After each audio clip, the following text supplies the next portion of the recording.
లోకములను పరిపాలించేటటువంటి వాడివి. అటువంటి తండ్రి నీకు నేను నమస్కరించుచున్నాను.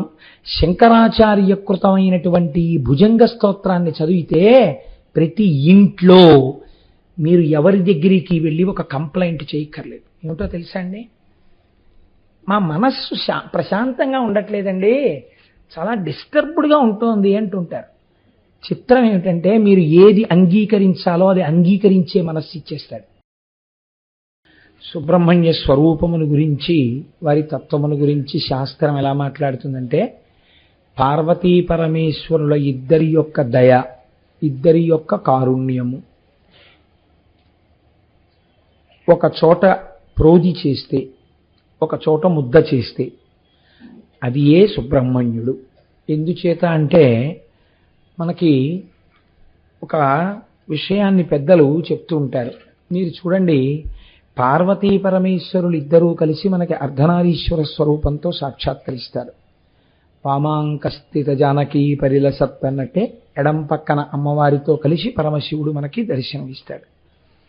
ఇలా ఉన్నటువంటి పార్వతీ పరమేశ్వరులలో మనం అయ్యవారు మన ఎదురుగుండా నించున్నప్పుడు ఆయన కుడి పాదం మీద చెయ్యి వేసి నమస్కరించామనుకోండి, అప్పుడు ఎవరికి నమస్కరించినట్టు?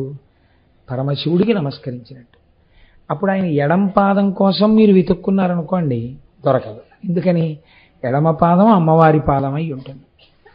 అయితే సుబ్రహ్మణ్యేశ్వర స్వామి వారి యొక్క తత్వాన్ని దీనితో అనుసంధానం చేస్తూ ఒక చమత్కారమైనటువంటి విషయాన్ని పెద్దలు చెప్తూ ఉంటారు.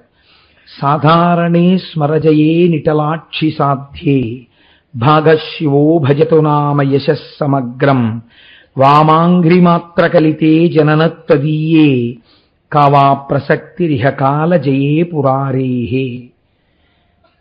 అమ్మా,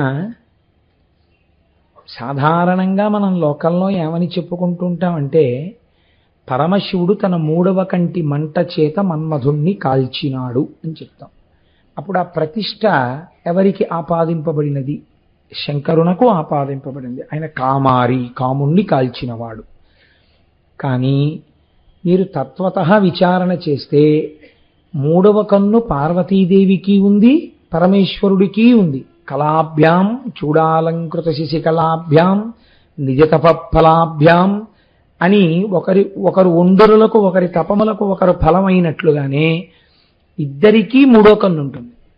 ఇద్దరికీ మూడో కన్నున్నప్పుడు శంకరుడొక్కడే మూడవ కంటి మంట చేత కాముణ్ణి కాల్చేశాడన్న కీర్తి ఆయనకే ఎలా చెల్లుతుంది? ఈయన ఒక చమత్కారమైన కవి. ఆయన పార్వతీ పరమేశ్వరుల మధ్యనే భేదం పెట్టే ప్రయత్నం చేశాడు. కాబట్టి ఈశ్వర, నువ్వు కామారివి అన్న కీర్తి నీకొక్కడికి ఎలా వస్తుంది? కాముణ్ణి కాల్చిన వాడివని. నువ్వు ఒక్కడివి కాదుగా, మూడవ కన్ను నీది, పార్వతీదేవిది కూడా. కాబట్టి ఆవిడికి సగపాలు వెళ్ళాలి. ఇంకా నీకు రెండో గొప్ప బిరుదేమిటి? కాలుణ్ణి తన్నావు, యమధర్మరాజు గారిని తన్నావని. కానీ వామాంగ్రిమాత్ర కలితే జననిత్వదీయే, నువ్వు తన్నినప్పుడు ఎడమ పాదంతో తన్నావు. ఎడమ భాగం ఎవరిది? అమ్మవారిది. కాబట్టి ఇప్పుడు ఈ కీర్తి ఎవరికి వెళ్ళాలి? అమ్మవారికి వెళ్ళాలి. కాబట్టి కామారి, కాలారి ఈ రెండు బిరుదులు నిజానికి కామారి బిరుదులో సగం ఆవిడిది, కాలారి బిరుదు ఆవిడిది. కాబట్టి 1.5 పాళ్ళు కీర్తి ఆవిడిది, అరపాళ్ళు కీర్తి నీది. కానీ నీ గురించి లోకం ఏం చెప్తోంది? కామారి శంకరుడు, కాలారి శంకరుడు అంటోంది. ఇది ఎలా కుదురుతుంది? మా అమ్మకి 1.5 పాళ్ళుంటే అమాయకురాల్ని చేసి నువ్వు బుచ్చేసుకుంటావా కీర్తంతా అని అడిగాడు. అడిగి ఆయనే ఎంత పార్వతీదేవి కూడా గబుక్కుని శివుడు వంక చూసిందేమో, ఏమిటంటే ఇలాంటి పనులు చేశారా అన్నట్టుగా. ఆ కవే చమత్కారంగా అన్నారు, అశక్యమంగాం తరవద్విభక్తు అణుప్రమాణం కరూం యనంతః సామాన్యభూతం శివయోస్తదీకం సానుగ్రహం స్యాన్మయి గర్భదాసే అన్నాడు. అమ్మా ఏమో, ఈ కాలు పట్టుకున్నప్పుడు ఈవిడిది, ఈ కాలు పట్టుకున్నప్పుడు ఈయనది, మూడో కన్ను ఆవిడిది, మూడో కన్ను ఈంది, ఎడంకాలు ఆవిడిది, కుడికాలు ఈవిడిది, గొడవలు ఉన్నాయేమో. కానీ మీ ఇద్దరికీ కలిపి ఉన్నటువంటి వస్తువు అనగా విడతీసి చూడడానికి వీలు లేనిది ఏదైనా ఉన్నదా? ఉన్నది. ఏమది? మీ ఇద్దరి యొక్క మనస్సు ఒక్కటై ఉన్నది. పాదాలు విడివిడిగా కనపడతాయేమో, మూడవ కన్ను ఇద్దరికీ ఉన్నట్టు కనపడుతుందేమో, నీకో మనస్సు ఆయనకో మనస్సు లేదు, మీ ఇద్దరి మనస్సులు ఒక్కటే. మీ ఇద్దరి మనస్సులు ఒక్కటయ్యాయనడానికి ఎవరు మాకు సాక్ష్యము? సుబ్రహ్మణ్యుడే సాక్ష్యము. కాబట్టి ఏకీకృతమైనటువంటి పార్వతీ పరమేశ్వరుల యొక్క మనస్సుకు, కారుణ్యమునకు ఈ సుబ్రహ్మణ్యేశ్వర స్వామిని గుర్తుగా నేను వారికి నమస్కరించుచున్నాను. కాబట్టి ఇప్పుడు ఏమైంది? పార్వతీ పరమేశ్వరానుగ్రహమే మీ యందు ప్రసరించుచున్నది అని ఆయన అంటారు. కనుక చూడండి, ఇప్పుడు పార్వతీ పరమేశ్వరులు ఇద్దరు చాలా సంతోషించారు. తమకొక కుమారుడు కలిగాడు. ఇంత లోకపూజితుడైన వాడు సంభవించాడు. వెంటనే కైలాసం నుంచి ఒక రథాన్ని పంపి, నేను మళ్ళీ శివమహాపురాణంలోంచి అన్వయం చేస్తాను, నిన్నటి వరకు రామాయణంలోంచి అన్వయం చేశాను శ్లోకాల్ని. ఆ కుమారస్వామిని కైలాస పర్వతం మీదకి తీసుకుని వెళ్ళారు. తల్లి పార్వతీదేవి చూడగానే పరవశించిపోయింది, ఎదురొచ్చింది, కౌగిలించుకుంది, మూర్ధన్యస్థానమునందు ముద్దు పెట్టుకుంది, పైకెక్కించుకుని తన తొడ మీద కూర్చోపెట్టుకుంది, కౌగిలించుకుంది. ఆ తర్వాత శంకరుడు తీసుకుని తన కుడితో ఆయన తొడ మీద ఆయన కూర్చోపెట్టుకుని ఆయన పరవశించిపోయాడు.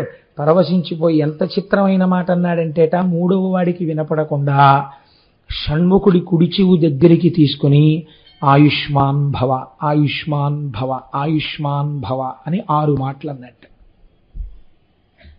6 తలలతో ఉన్నవాడు కదండి, అందుకని 6 మాటలు ఆయుష్మాన్ భవ, నీ ఆయుర్దాయమునకు కొరత లేకుండుగాక అని శంకరుడు ఆశీర్వచనం చేశాడు. అన్యథా ఒక తండ్రి తన కుమారుడు నమస్కరిస్తే ఏ ఆశీర్వచనం చెయ్యాలో లోకం నేర్పుతోంది. ఆయుష్మాన్ భవ అనాలి కొడుకుని. కాబట్టి తండ్రి కొడుకుని దగ్గరికి తీసుకుని అన్న మొట్టమొదటి ఆశీర్వచనం ఆయుష్మాన్ భవ. అన్న తరువాత ఇప్పుడు జరగవలసినటువంటి దేవతా కార్యం ఒకటి ఉన్నది. ఏమిటా దేవతా కార్యం? తారకాసుర సంహారం. ఇప్పుడు ఆయన యొక్క శక్తి సామాన్యం కాదు. ఆయనని ఎదిరించడానికి వీలుగా దేవతలందరూ తమ శక్తులనన్నింటినీ కుమారస్వామికి ధారపోశారు. తమ శక్తులను ఏ రూపంగా ధారపోశారు అంటేట, వాళ్ళందరూ వచ్చి వాళ్ళ దగ్గర ఏవి ప్రకాశవంతమైనటువంటివి, అత్యంత దీప్తి కలిగినటువంటివి, వాళ్ళ యొక్క సమస్తమైనటువంటి శక్తి కేంద్రీకరింపబడినవి ఉన్నాయో వాటన్నింటినీ కుమారస్వామికి బహూకరించారు.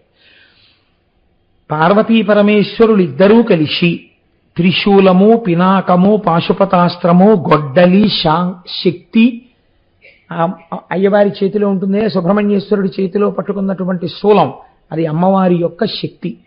ఆ శక్తి స్వరూపాన్ని ఇస్తే శంకరుడు మళ్ళీ వెనక్కి పిలిచి దగ్గర కూర్చోబెట్టుకుని శాంభవి విద్యని కూడా కటాక్షించాట. బ్రహ్మదేవుడు వేదాలనిచ్చి, యజ్ఞోపవీతమిచ్చి, గాయత్రీ మంత్రమిచ్చి, కమండలమిచ్చి, బ్రహ్మాస్త్రం ఇచ్చాడు. శ్రీ మహావిష్ణువు పిలిచి వైజయంతిమాల కంఠహారము ఇచ్చారు. దేవేంద్రుడు పిలిచి ఐరావతం ఇచ్చాడు, వజ్రాయుధం ఇచ్చాడు. వరుణుడు పిలిచి శ్వేతఛత్రం ఇచ్చాడు, ఒక రత్నములతో కూడిన మాలనిచ్చాడు. సూర్యుడు మనోవేగం కలిగినటువంటి రథాన్ని, ఒక కవచాన్ని ఇచ్చాడు. యముడు యమదండాన్ని ఇచ్చాడు. చంద్రుడు అమృత కలశాన్ని ఇచ్చాడు. అగ్ని మహాశక్తినిచ్చాడు. నిర్పతి స్వకీయాస్త్రము అనబడేటటువంటి ఒక అస్త్రాన్ని ప్రదానం చేశాడు. వాయువు వాయవ్యాస్త్రాన్ని ఇచ్చాడు. కుబేరుడు గదనిచ్చాడు. మన్మధుడు కామశాస్త్రాన్ని ఇచ్చాడు. పాలసముద్రం అమూల్యమైనటువంటి రత్నాల్ని, ఒక రత్నాలతో కూడినటువంటి అందెని బహుకరించిందిట. హిమవంతుడు తాతగారు కదండి, అమ్మవేపు తాతగారు. అయ్యవేపు తాతగారి గురించి మీరు అడక్కండి, ఎందుకు అడగకూడదో మీరు పార్వతీ కళ్యాణంలో విందురు గాని. కాబట్టి అమ్మవేపు తాతగారు హిమవంతుడు వచ్చి మనవడు కదా, అందుకని పట్టుబట్టలు ఇచ్చేట కట్టుకోమని. గరుత్మంతుడు చిత్రబర్హణుడు అనబడేటటువంటి ఒక నెమలి, ఆయన కొడుకే అంటారు, గరుత్మంతుడి కొడుకే చిత్రబర్హణుడు అని. ఆ నెమలిని ఆయనకి బహూకరించాడు. అలాగే అరుణుడు తామ్రచూడు అనబడేటటువంటి ఒక కోడి పుంజును బహూకరించాడు. అదే కుక్కుట ధ్వజం ఆయన యొక్క పతాకం మీద ఉంటుంది. పార్వతీదేవి మళ్ళీ పిలిచి ఒక గొప్ప చిరునవ్వును కానుకగా ఇచ్చిందిట. అందుకే మీకు సుబ్రహ్మణ్యేశ్వర స్వామి స్వరూపాలు ఎక్కడా కూడా ఇలా మూతి ముడుచుకొని ఉండవు, చక్క చిరునవ్వు నవ్వుతూ ఉంటాయి. అమ్మవారు చిరునవ్వుని ఇచ్చిందిట. ఎంత గొప్ప విషయం అనండి. ఈ పై కానుకలన్నీ ఇవ్వచ్చేమో కానీ చిరునవ్వుని కానుకగా ఇవ్వడం అంటే చాలా కష్టం. ఒక తల్లి నా చిరునవ్వు నువ్వు తీసుకోరా అని పిల్లాడికి ఇస్తే పిల్లాడికి ఆ చిరునవ్వు అంది వాడు అలాగే నవ్వుతూ ఉండడం చాలా అసాధారణం కదా. చిరునవ్వుని ఇచ్చిందిట, ఐశ్వర్యం ఇచ్చింది, చిరంజీవిత్వాన్ని ఇచ్చింది, లక్ష్మీదేవి సంపదనిచ్చింది, కంఠహారాన్నిచ్చింది, సావిత్రీదేవి సకల విద్యలను కూడా ఆయనకిచ్చింది. ఇప్పుడు దేవేంద్రుడితో కలిసి దేవతలతో కలిసి ఆయన తారకాసుర సంహారానికి బయలుదేరారు. నేనైతే వ్యక్తిగతంగా ఒక మాట అనుకుంటాను, తారకాసురుడికి సుబ్రహ్మణ్యేశ్వరుడికి జరిగినటువంటి యుద్ధం గురించి 1 గంట సేపు చెప్పవలసిన అవసరం ఉందా? ఎందుకంటే అది ఆయన పుట్టిందే ఆయన్ని చంపడానికి. మహా అయితే ఏం చేస్తాడు, కాసేపు నించుంటాడు యుద్ధంలో, ఏదో ఆస్త్రం వేస్తాడు, ఈ బాణం వేస్తాడు, ఆ కత్తి సురుతాడు, ఈ డాలెడ్డెట్టుకుంటాడు, ఆఖరికి ఏమవుతాడు, మరణిస్తాడు. అంతే కదండి. దానికి ఎందుకు ఆ యుద్ధం? దాన్ని వర్ణించడం వల్ల తత్వత మనకి కలిగేది ఏమైనా ఉంటుందా? ఏముండదు. దానికన్నా సుబ్రహ్మణ్య స్వరూపాన్ని అర్థం చేసుకుంటే మనం ఆయన యొక్క అనుగ్రహాన్ని పొందుతాం. కాబట్టి ఒక్క మాటలో తేల్చేయాలంటే దేవసైన్యంతో కూడి వెళ్ళినటువంటి వాడై దేవసేనానిగా తారకాసుర సంహారం చేసేసాడు. తారకాసురుడు సంహరింపబడ్డాడు. లోకాలన్నీ ఎంతో మురిసిపోయి సంతోషంగా తిరిగి కైలాస పర్వతాన్ని చేరుకున్నాడు. అక్కడతో తారకాసుర సంహారం అయిపోయింది. అయితే చిత్రం ఏమిటంటే పరమశివుడికి జ్యోతిర్లింగాలు ఉన్నాయి. పరమశివుడికి జ్యోతిర్లింగాలు ఉన్నప్పుడు ఒక్కొక్క చోట ఆయన ఒక్కొక్క జ్యోతిర్లింగంగా వెలయడంలో ఆయన ఒక్కొక్కసారి ఒక్కొక్క రకమైన కారుణ్యమనబడేటటువంటి విభూతిని వెలజల్లాడు. కానీ సుబ్రహ్మణ్యుడి జీవితంలో మీరు వేరు చేసి చూపించలేని విధంగా షణ్ముఖుడై 6 ముఖములున్నటువంటి సుబ్రహ్మణ్యేశ్వర స్వామికి ద్రవిడ దేశమునందు అనగా తమిళనాడులో 6 క్షేత్రములతో ఆయన జీవితంతో ఒక గమ్మత్తైన సంబంధం ఉంది. ఒక్కొక్క చోట ఆయన ఒక్కొక్కలా ఉన్నారు. ఒక్కొక్క చోట జరిగినటువంటి విశేషం శాబ్దికంగా అంటే శబ్దస్వరూపంతో ఆనాటి నుంచి ఈనాటి వరకు ఏనాటి వరకు కాపాడుతూ మీకు మాకు మనకి రక్ష ఇవ్వగలిగినటువంటి అత్యద్భుతమైనటువంటి స్తోత్రములే బయటికి వచ్చాయి. మీరు చూడండి, అలాంటి 6 క్షేత్రములలో మొట్టమొదటి క్షేత్రం తిరుప్పకుండ్రం అని పిలుస్తారు. ఇది మధురైకి దగ్గరలో ఉంది. ఇక్కడే దేవసేనతో కలిసి ఆ దేవసేన అనబడేటటువంటి ఇంద్రుని యొక్క కుమార్తెని ఇచ్చి వివాహం చేయబడినటువంటి స్థలం. అయితే దేవసేన అంత తేలిగ్గా ఏమి ఇంద్రుడు ఇచ్చేయలేదు. అసలు అది జరగడం వెనకాతల ఒక విచిత్రం ఉంది. అసలు ఆ దేవసేన ఇంద్రుడి యొక్క కుమార్తె కాదు. మీరు చాలా జాగ్రత్తగా పురాణ పరిశీలన చేస్తే అంటే సుబ్రహ్మణ్య తత్వం అందడానికి ఏదో ఒక్క పురాణం పట్టుకుంటే దొరకడం చాలా కష్టం అండి. ప్రత్యేకంగా మీరు స్కాందం మీద ఆధారపడవలసి ఉంటుంది. దాని పేరే స్కాంద పురాణం కదండి. ఆవిడ అరిష్టనేమి అనబడేటటువంటి ఒక ప్రజాపతి యొక్క కుమార్తె. ఈ దేవసేన దైత్యసేన అనబడేటటువంటి తన చెల్లెలితో కలిసి ఆడుకుంటోంది. మీరు కొంచెం జాగ్రత్తగా పట్టుకోవాలి ఈ విషయాన్ని. దేవసేన తన చెల్లెలైన దైత్యసేనతో కలిసి ఆడుకుంటోంది. ఒక రోజున ఆడుకుంటుంటే అక్కడికి ఒక రాక్షసుడు వచ్చి ఈ దేవసేనని భయపెట్టి ఎత్తుకుపోయే ప్రయత్నం చేశాడు. ఆ ఎత్తుకుపోయే ప్రయత్నం చేసినటువంటి సమయంలో ఈవిడ బిగ్గరగా కేకలు పెట్టింది. ఆ కేకలు పెడుతున్న సమయంలో ఇంద్రుడు ఐరావతం మీద పెడుతున్నాడు. ఆయన చూసి వెంటనే తన వజ్రాయుధంతో ఆ వచ్చినటువంటి రాక్షసుణ్ణి సంహరించి అరిష్టనేమి కుమార్తె అయినటువంటి ఈ దేవసేనని నా కుమార్తెగా ఇవాళ నుంచి పెంచుకుంటాను. దైత్యసేనని నీ దగ్గర ఉంచుకో, దేవసేన నా దగ్గర పెరుగుతుంది అని పెంచాడు. కన్న ప్రేమ కన్నా పెంచిన ప్రేమ గొప్పది కదండి. అందుకని దేవసేన ఇంద్రుడి కుమార్తెగానే పిలువబడింది. ఈ పిల్ల పెరిగి పెద్దదవుతుంటే ఇంద్రుడికి ఒక ఆలోచన కలిగింది. ఈ పిల్లని నేను అల్లారముద్దుగా పెంచాను, ఈ పిల్లని ఎటువంటి వాడికి ఇవ్వాలి అంటే, ఈమె ఒకనాడు ఆపదలో ఉండగా నేను వెళ్ళి రక్షించి తీసుకొచ్చాను. అందరికన్నూ ఎప్పుడూ వీళ్ళ మీదే ఉంటుంది, ఈ దేవసేన మీదే ఉంటుంది. కాబట్టి ఈ దేవసేనని దక్కించుకోగలిగిన వాడు చాలా పరాక్రమవంతుడై ఉండాలి. పరాక్రమముతో పాటు కారుణ్యము అపారముగా కలిగినటువంటి వాడై ఉండాలి. అటువంటి వాడు ఎక్కడ దొరుకుతాడు అని ఆయన చూస్తున్నట్ట. ఇలా చూస్తున్నటువంటి సమయంలో ఒక ఆశ్చర్యకరమైన సందర్భం జరిగింది. తారకాసురుడి తమ్ముడు ఒకడున్నాడు, వాడి పేరు శూరపద్ముడు. ఈ శూరపద్ముడు 100 లోకములను పరిపాలన చేశాడు. వాడు ఒకడికన్నా మొనగాడు ఒకడు, అంతటి రాక్షసుడు. తారకాసుర సంహారం అయిన తర్వాత ఈ శూరపద్మ సంహారం కూడా జరగవలసి వచ్చింది. అప్పటి వరకు అసలు సంహరించగలిగినటువంటి వీరుడు లోకంలో లేడనుకుంటున్న తరుణంలో కుమారస్వామి వెళ్లి శూరపద్ముణ్ణి సంహరించిన తరువాత దేవేంద్రుడికి ఆశ పుట్టింది. నా కుమార్తెకి ఇలాంటి వాణ్ణిచ్చి వివాహం చెయ్యాలి అని వెళ్ళి కుమారస్వామిని వేడుకుని తన కుమార్తె అయినటువంటి దేవసేననిచ్చి వివాహం చేసినటువంటి స్థలం ఏదుందో దాన్ని తిరుప్పకుండ్రం అని పిలుస్తారు. అయితే ఇక్కడ ఒక చమత్కారం ఉంది. దీని ఆంతరమైన విషయాన్ని నేను మీకు చెప్తాను. దాని తత్వ పరిశీలనమేమో మనం చూద్దాం. కానీ తిరుప్పకుండ్రంలో ఒక విషయం చెప్తారు.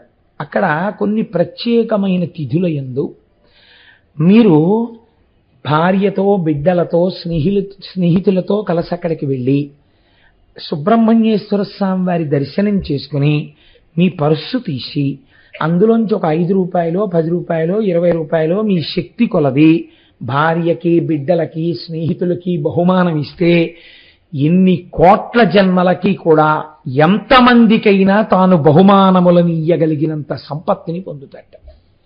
నేను ఒకానొక సందర్భంలో అనుకోకుండా క్షేత్రానికి అటువంటిప్పుడు వెళ్ళాను.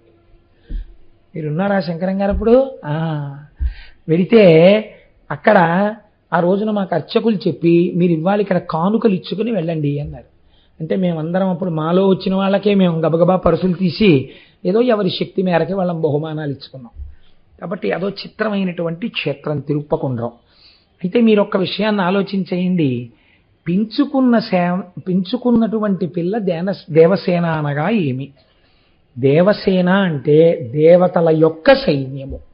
దేవతల యొక్క సైన్యము ఇంద్రుడి యొక్క అధీనమై ఉంటుంది. ఇంద్రుడికి ఆపద వచ్చిందనుకోండి, ఎవరు యుద్ధం చేయాలి? దేవసైన్యం వెడుతుంది యుద్ధానికి. దేవతా సైన్యమంతా ఇంద్రుడి యొక్క అధీనమునందుండును. బాహ్యార్థం. అంతరార్థం, దేవసైన్యము దైత్య సైన్యము ఈ 2 అక్క చెల్లెళ్ళు. ఈ 2 ఎప్పుడూ కలిసి తిరుగుతుంటాయి, కలిసి ఆడుకుంటాయి. ఎక్కడ ఆడుకుంటాయి తెలుసా అండి? ఇక్కడే ఆడుకుంటాయి. దేవసైన్యం అంటే మంచి గుణాలు, దైత్య సైన్యం అంటే చెడ్డ గుణాలు. ఎవడూ కూడా లేచిన దగ్గర నుంచి మర్నాడు నిద్రపోయే వరకు తప్పు పనులే చేస్తూ ఉండడు. మీరొక్కటి గమనించండి. Nobody on the face of the earth is an embodiment of either total goodness or total badness. పూర్తి చెడు కానీ పూర్తి మంచి కానీ ఎవరి యందు ఉండవు. గుణముల యొక్క భేదము చేత ఇప్పుడు మంచిగా ఉన్నవాడు కాసేపటికి ఉద్ధతితో ప్రవర్తిస్తాడు. అప్పుడు ఉద్ధతితో ప్రవర్తించిన వాడు మరునాడు వచ్చి అయ్యా నన్ను క్షమించండి అంటాడు. కాబట్టి గుణముల చేత రాగద్వేషములు ఏర్పడుతూ ఉండడం, కోపం వస్తూ ఉండడం ఇవి జరుగుతుంటాయి. కాబట్టి కాసేపు ప్రశాంతంగా ఉండడం, కాసేపు అల్లరపడుతూ ఉండడం, కాసేపు మంచి పని చేస్తూ ఉండడం, కాసేపు చెడ్డ పని చేస్తూ ఉండడం, కాసేపు స్వామివారి దర్శనానికి వెళ్ళామని వెంకటాచలం వెళ్ళడం, తీరా వెళ్ళిన తర్వాత అవకాశం వచ్చింది కదా అని సెక్యూరిటీ గార్డు చూడకపోతే దొంగదారిలో మళ్ళీ కలిసిపోయి 2వ మాట దర్శనానికి వెళ్ళడం. ఏమిటో పని అక్కడ? అంటే 2వ మాట దొంగతనంగా దర్శనానికి వెళ్తే వెంకటేశ్వరుడికి తెలియదా? కాబట్టి ఇవన్నీ ఏమిటి? మంచి ఉంది, చెడు ఉంది, అందులో 2 ఉన్నాయి. అలా దేవసైన్యము దైత్య సైన్యము కలిసి ఆడుకుంటూ ఉంటుంది. కానీ రాక్షసుడి కన్నెప్పుడు ఎవరి మీద ఉంటుంది? దేవసైన్యాన్ని ఎత్తుకుపోదామని ఉంటుంది. ఎందుకని అంటే ఇక్కడ ఉన్నటువంటి మనస్సుందే, ఇది సాధారణంగా బోధ ఎప్పుడు ఎటువైపు చేస్తుందంటే లొంగిన మనస్సు వేరు, దానికి సాధన అవసరం. నేను మామూలు స్థితిలో ఉన్న మనిషి గురించి మాట్లాడుతున్నాను. శరీరము యొక్క సుఖం గురించే మనస్సు ప్రబోధం చేస్తుంది. ఇది సుఖంగా ఉంచు, దీనికి బాగా అన్నం పెట్టు, ఏదో హాయిగా సరదాగా తిరుగు, ఏమిటి ఉపన్యాసాలు ఏమిటి, కూర్చోవడం ఏమిటి, ఎందుకు వచ్చిన దీక్షలు, హాయిగా ఏదో అందరిలా సంతోషంగా తిరక్క, ఎందుకు వచ్చిన అల్లరి ఇదంతాను అని ఏదో శరీరముతో సుఖపడమని ఎప్పుడూ కూడా దైత్య సైన్యము ద్వారా మనని ఆకట్టుకునే ప్రయత్నం రాక్షసుడు చేస్తాడు. కాబట్టి దైత్య సైన్యం వైపు ఎత్తుకుపోడైన అది ఉంచుతాడు. ఏది ఎత్తుకుపోవాలి? దేవసైన్యాన్ని ఎత్తుకుపోవాలి. ఏదైనా ఒక్క మంచి అలవాటు ఉందనుకోండి, ఎంత తొందరగా వదిలిపెట్టేద్దామా అని ఆలోచించే దేని గురించి అంటే దాని గురించి. మీరు చూడండి, ఎప్పుడైనా కాంప్రమైజ్ అయిపోతే దేని విషయంలో అంటే ఇవాళ పూజ కుదరదండి, ఫోన్లండి లఘువుగా చేసేద్దాం, శ్రీరామ రామ రామేతి రమే రామే మనోరమే, విష్ణు సహస్రం అక్కర్లేదు, ఇచ్చేసేస్తే సరిపోతుంది. కాబట్టి ఇవాళ కుదరదులేండి, సంధ్యావందనం లేదు, ప్రాయశ్చిత్త శ్లోకం. కాబట్టి ప్రతిదానికి కూడా సులభం ఏది? ఇదే. మిగిలింది అది టిఫిన్ మానేస్తాడు అనుకుంటున్నారండి మీరు? ఏం మాండవు, తింటాడు. కాఫీ అస్సలు మాండవు, ఏది మాండవు. ఒకవేళ తీర్థయాత్రకి వెడుతున్నా 9 గంటలకు అందేటట్టు బస్సులోకి టిఫిన్ ప్యాకెట్లు కట్టించుకుని ఎక్కవలసిందే తప్ప అది వదిలేసి ఎక్కుతాయేంటి? అది వదిలేసి ఎక్కం. కాబట్టి ఏదైనా ఒక్క మంచి గుణం ఉంటే ఆ మంచి గుణాన్ని ఎత్తుకుపోవడానికే చూస్తుంది. కాబట్టి దేవసైన్యము ఎత్తుకుపోబడుతోంది. ఇప్పుడు ఇంద్రియములకు దేవతా సైన్యము యొక్క అనుగ్రహము చేత, దీన్ని మీరు బాగా పట్టుకోవాలి. మీ శరీరంలో ఏ అవయవాల యొక్క శక్తి కూడా మీది కాదు, జ్ఞాపకం పెట్టుకోండి. శాస్త్రం చెప్పింది ప్రతి అవయవమునందు అధిష్టాన దేవత ఉంటారు. ప్రతి అవయవమునందు అధిష్టానం ఉంటుంది. ఆ అధిష్టాన దేవతకి శక్తి ఉంటుంది. అందుకే మనం అంగన్యాసకరన్యాసం చేయడం అన్న లక్షణం అక్కడే వస్తుంది. అంగన్యాసకరన్యాసం చేసి మంత్రం చేయమని అందుకే చెప్తారు. ఇప్పుడు ఆ దేవతల యొక్క అనుగ్రహం చేత ఆయా అవయవముల యందు శక్తి నిండి ఉంటుంది. పూర్వం అందుకే తపస్సు చేసి దేవతానుగ్రహాన్ని పొంది మళ్ళీ యవనంలోకి వెళ్ళిపోయారు. ఒక్కొక్కసారి ఎలా వెళ్ళిపోతారంటే దేవతల అనుగ్రహం, మళ్ళీ శక్తిని పుంజేసుకుంటారంతే. కాబట్టి అలా దేవతల యొక్క అనుగ్రహాన్ని శరీరమునందు పరిపుష్టము చేసి ఈ ఇంద్రియములు పరిపుష్టమైన ఇంద్రియముల యొక్క శక్తి ఈశ్వరార్చనకు ఉపయోగపడేటట్టు చేయగలిగినటువంటి వాడు మనం వేదములో చెప్పుకునేటటువంటి ఇంద్రుడు. కాబట్టి ఇప్పుడు ఈ ఇంద్రుడు ఏం చేస్తున్నాడు? రక్షించాలి దేవతా సైన్యాన్ని. కాబట్టి రక్షించి తమ పిల్లగా కాపాడుకున్నాడు. ఇప్పుడు ఈ పిల్ల ఎవరి నాయకత్వంలో ఉండాలి? ఎవడు నాయకత్వం వహించి దైత్య సైన్యాన్ని ఓడించగలడో వాడి నాయకత్వంలో ఉంచాలి, వాడికి ఇవ్వాలి ఈ పిల్లని. కాబట్టి ఇప్పుడు ఆయనకి 2 గుణములు ఉండాలి. ఏమిటి? శత్రువుల యొక్క సైన్యాన్ని ఓడించగలగాలి, దానితో పాటుగా అపారమైన కారుణ్యమున్నవాడై స్మరించినంత మాత్రం చేత భక్తులకు అనుగ్రహించగలిగిన వాడై ఉండాలి. ఈ 2 లక్షణాలు ఇంద్రుడించుకున్నాడు. ఇప్పుడు శూరపద్మ సంహారం చేస్తే ఇప్పుడు కుమారస్వామి యందు ఈ లక్షణాలు ఉన్నాయి అన్నాడు. ఏ లక్షణాలు? శత్రు సైన్యాన్ని పరిమార్చగలడు. ఆంతరమునందు లోపల కామక్రోధ లోభమద మోహమాత్సర్యములనేటటువంటి 6 దుర్గుణములు పెరిగితే 6 ముఖాలున్న వాడి పాదాలు పట్టుకోవాలి. పట్టుకుంటే ఆయన ఏం చేస్తాడు? ఈ 6 దుర్గుణములను పరిమారుస్తాడు. మీ అంత మీరుగా మంచివాడైపోదామంటే కుదరకపోవచ్చు. మళ్ళీ మళ్ళీ బోధ చేసి మిమ్మల్ని కిందకి లాగేయచ్చు. నీ అంత నీవుగా గెలుచుకోలేనటువంటి నీ దుర్గుణములు నిన్ను అలాగే పడగొట్టేస్తున్నాయి. హృదయ గుహలోకి నువ్వు వెళ్ళలేకపోతున్నావు. నీవు వృద్ధురాలవైపోయిన ఉడుము వంటి వాడవు. ఇప్పుడు నీకేం కావాలి? నీ అంతట నీవుగా దుర్గుణములను గెలవలేనప్పుడు, తత్వపరిశీలనం చేసుకోలేనప్పుడు, గుణములను గురించి తెలుసుకోలేనప్పుడు ఈశ్వరుని పాదముల యందు ప్రణిపాతం చేసి శరణాగతి చెయ్యి. అటువంటి పరబ్రహ్మమెవరు? మిమ్మల్ని తొందరగా కారుణ్యమును వర్షించి లోపల మంచి గుణములను ప్రోధి చేయగలిగిన వాడు, రాక్షస గుణములను తరిమి కొట్టగలిగిన వాడు ఎవరని నిర్ణయించబడ్డాడు? దేవసేన యొక్క భర్తగా కుమారస్వామి నిర్ణయింపబడ్డాడు. కాబట్టి ఇప్పుడు మీకు మంచి గుణములు కలగాలంటే మీరు ఎవరి పాదములు పట్టుకోవాలని శాస్త్రం చెప్తున్నట్టు? కుమారస్వామి యొక్క ఆరాధనము చేసి తీరవలే, సుబ్రహ్మణ్యానుగ్రహమును పొంది తీరవలే. కాబట్టి ఇంద్రుడు దేవసేన అనబడేటటువంటి తన కుమార్తెను మహానుభావుడైనటువంటి కుమారస్వామికిచ్చి వివాహం జరిపినటువంటి పరమ పవిత్రమైన స్థలమేదో దానికి తిరుప్పకుండ్రం అని పేరు. కాబట్టి మనం ఆ క్షేత్రాన్ని తప్పకుండా దర్శనం చెయ్యాలి. ఎందుచేత దర్శనం చెయ్యాలి అని మీరు నన్ను అడగచ్చు. ఏమంటే దర్శనం చేసినంత మాత్రం చేత మాకు ఈ లక్షణం ఎలా కలుగుతుంది అంటే, భగవంతుడు అంతటా ఉన్నాడు లేడని మీరు అనగలరా? అంతటా ఉన్నాడు. మన శాస్త్రం అదే కదండి చెప్తుంది. వేదమే ప్రమాణం మనకి. ఎక్కడున్నాడు భగవంతుడు? అంతటా నిండి నిబిడీకృతమై ఉన్నాడు. శంకరాచార్యుల వారిని ఒక ఆయన అడిగాడు, భగవంతుడు ఎక్కడున్నాడు అని అడిగారు. అడిగితే శంకర్లు అన్నారు, నీ ప్రశ్న తప్పు. భగవంతుడు ఎక్కడ లేడని నువ్వేమైనా అడగగలవా అని అడిగారు.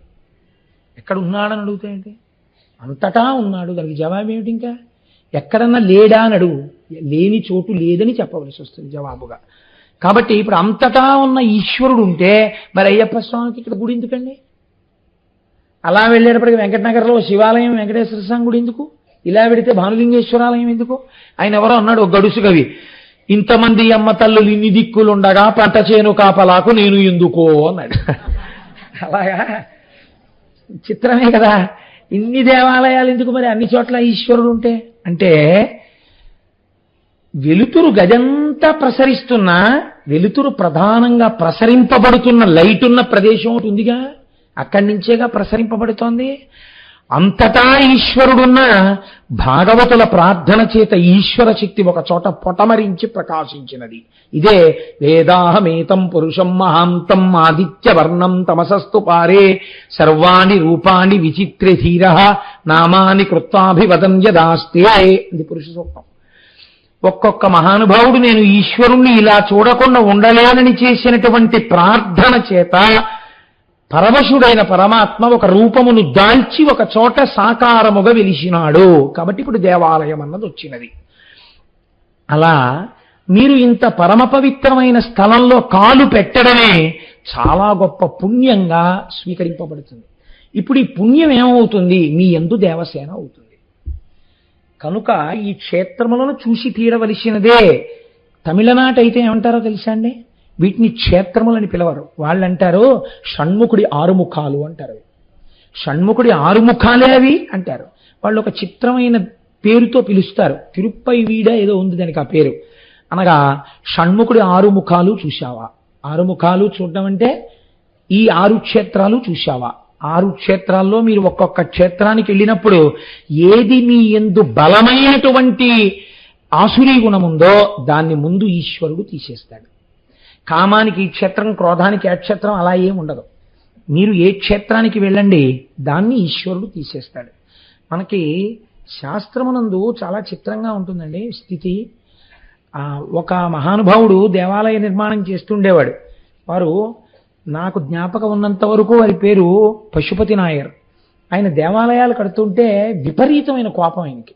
ఈ కోపం నేను గెలవలేనా అని అడిగారు ఆయన. అడిగితే తమిళనాట ఒక ప్రత్యేకమైన ప్రదేశం ఉంది, అక్కడ మీరు ఒక శివాలయాన్ని పునర్నిర్మాణం చేయండి అన్నారు. ఆయన పునర్నిర్మాణం చేసి రథోత్సవం చేస్తున్నారు. రథోత్సవం చేస్తూ రథం లాగుతున్నారు. లాగుతుంటే రథం ఓ చోటుకి వెళ్ళిన తర్వాత ఆగిపోయింది, కదలలేదు. కదలకపోతే అన్నారు, కొత్తగా రథోత్సవం మొదలు పెట్టాం కదా, బలి ఇవ్వలేదు, ఇక్కడ బలి ఇవ్వాలన్నారు. అంటే ఆయన అన్నారు, ఎవరిని బలి ఇవ్వను? అంతటా ఈశ్వరుడు బలి ఎందుకు అడుగుతాడు? కాబట్టి బలి కాదు, మనందరం కలిసి ఈశ్వరనామం చెప్తూ తోద్దాం.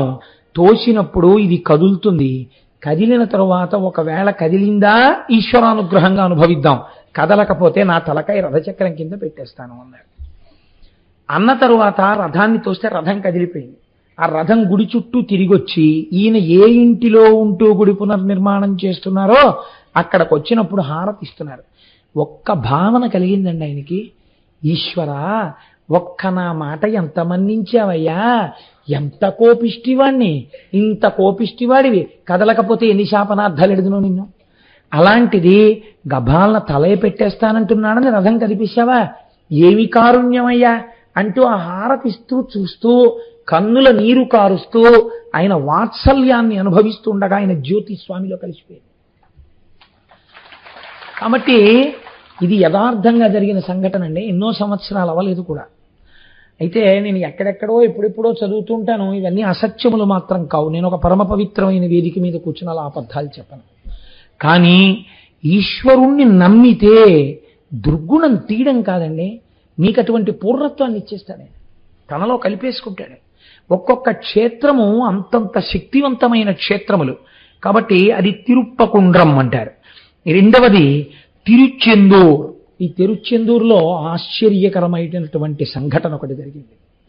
ఈ తిరుచెందూరు క్షేత్రంలో సముద్రపుటొడ్డున కొండ మీద సుబ్రహ్మణ్యేశ్వర స్వామి వెలిసి ఉన్నారు. అబ్బో ఏమి విభూత్యాభిషేకం చేస్తారో చెప్పలేను. అక్కడ అంత విభూత్యాభిషేకం చేయడం వెనకాతల కూడా ఒక రహస్యం ఉంది. ఈ క్షేత్రం సముద్రము పక్కన ఉన్నటువంటి కొండ మీద ఉండడంలో ఆదిశంకరాచార్యుల వారు ఒకసారి దర్శనానికి వెళ్ళారు ఈ క్షేత్రానికి. సుబ్రహ్మణ్య తత్వాన్నంతటినీ ఆవిష్కరించారు ఆయన ఆ వెళ్ళినప్పుడే. ఈయన లోపలికి వెళ్ళి సుబ్రహ్మణ్యేశ్వర స్వామి వారి యొక్క దర్శనం చేయలేదు, ఇంకా చెయ్యకుండా బయట కూర్చున్నాడు. ఇది నిజంగానండి ప్రతి ఇంట్లోనూ చదవవలసినటువంటి స్తోత్రం. ఎందుకని నేను ఈ మాట చెప్తున్నానో తెలుసా అండి? మనని, మన వంశాన్ని వెన్నంటి వేధించేసే పాపాలు కొన్ని ఉన్నాయి. అలాంటి పాపాలలో ఒక పాపం నాగదోషం. ఇలాంటివి జరగకుండా రక్షణ కలగాలంటే ఒక్కొక్క చోట మీరు చెయ్యక్కర్లేదు ఆ దోషం. వంశంలో ఎక్కడో జరుగుతుంది ఒక పెద్ద పొరపాటు. ఆ పొరపాటుకి అంత పెద్ద తప్పుకి శిక్ష ఏం వేస్తారంటే కుష్ఠరోగం ఇస్తారు. అది వంశానుగతంగా వచ్చేస్తుంది. వచ్చేసి వాళ్ళ వంశంలో కుష్ఠరోగం ఉందండి అని పిల్లనివ్వడానికి కూడా భయపడతారు. ఒక్కొక్కరింట్లో మూర్ఛ వ్యాధి ఉంటుంది. ఆ మూర్ఛ వంశానుగతంగా వచ్చేస్తుంది. కొంతమందికి చూడండి చెప్తుంటారు, ఆస్తమా అండి మాకు తాతగారికి ఉంది, తండ్రి గారికి ఉంది, నాకుంది అంటారు. ఇది ఊపిరితిత్తుల సంబంధం. నేను ఎవరిని తక్కువ చేసి మాట్లాడటలేదు. ఒక్కొక్కరికి బిడ్డలు కలగరు, ఒక్కొక్కరికి బిడ్డలు కలుగుతారు కానీ తల్లిదండ్రుల ముందే ఆ బిడ్డలు వెళ్ళిపోతారు. కొంతమందికి అంగవైకల్యంతో ఉన్న పిల్లలు కలుగుతారు. ఇలాంటి వాటికి వంశంలో ఆ పైన ఎక్కడో దోషం ఉంది, దాన్ని అందులో పుట్టినందుకు ఈ పిల్లలు అనుభవించవలసి వస్తుంది. కాబట్టి ఇప్పుడు ఈ పాపం క్షయం కావాలి. అటువంటి పాపాలని క్షయం చెయ్యడానికి సుబ్రహ్మణ్య శక్తి ఎంత గొప్పదో చెప్పారు శంకరాచార్యులు వారు ఆ క్షేత్రంలోనే కూర్చొని. అక్కడ ఒక ఆశ్చర్యకరమైన సంఘటన జరిగింది తిరుచెందూరులో. ఏమిటో తెలుసా అంటే ఆ సంఘటన, మహానుభావులు శంకర భగవత్పాదులు అక్కడ కూర్చుని సుబ్రహ్మణ్య భుజంగం చేశారు. అయితే యథార్థానికి నేను ఈ సుబ్రహ్మణ్య భుజంగ స్తోత్రానికి వ్యాఖ్యానం చేయవలసిన పరిస్థితిని, అటువంటి అనుగ్రహాన్ని సుబ్రహ్మణ్యుడు కటాక్షిస్తే నేను కనీసం ఇంకొక 10 రోజులు సుబ్రహ్మణ్యుడి గురించి చెప్పవలసి వస్తుంది. కానీ తప్పట్లు కొట్టకండి, నేను రేపు వల్లీ కళ్యాణం చెప్పాలి. ఎందుకంటే మనం కళ్యాణం చేసేస్తాం. కాబట్టి నేను ఇవాళ ఎంత బలహీనతకి లోనయ్యానంటే ఈ భుజంగం అంతా రాస్తే నేను బలహీనతకి లోనైపోతాను.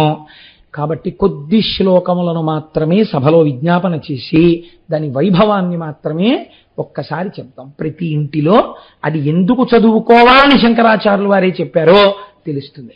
అక్కడ జరిగిన విచిత్రం ఏమిటో తెలుసా అండి? శంకరాచార్యులు వారు వెళ్ళి ధ్యానమునందు కూర్చున్నారు. వారు లోపలికి వెళ్ళి చూడలేరు సుబ్రహ్మణ్యేశ్వర స్వామిని. కూర్చుని అంతర్ముఖులయ్యారు.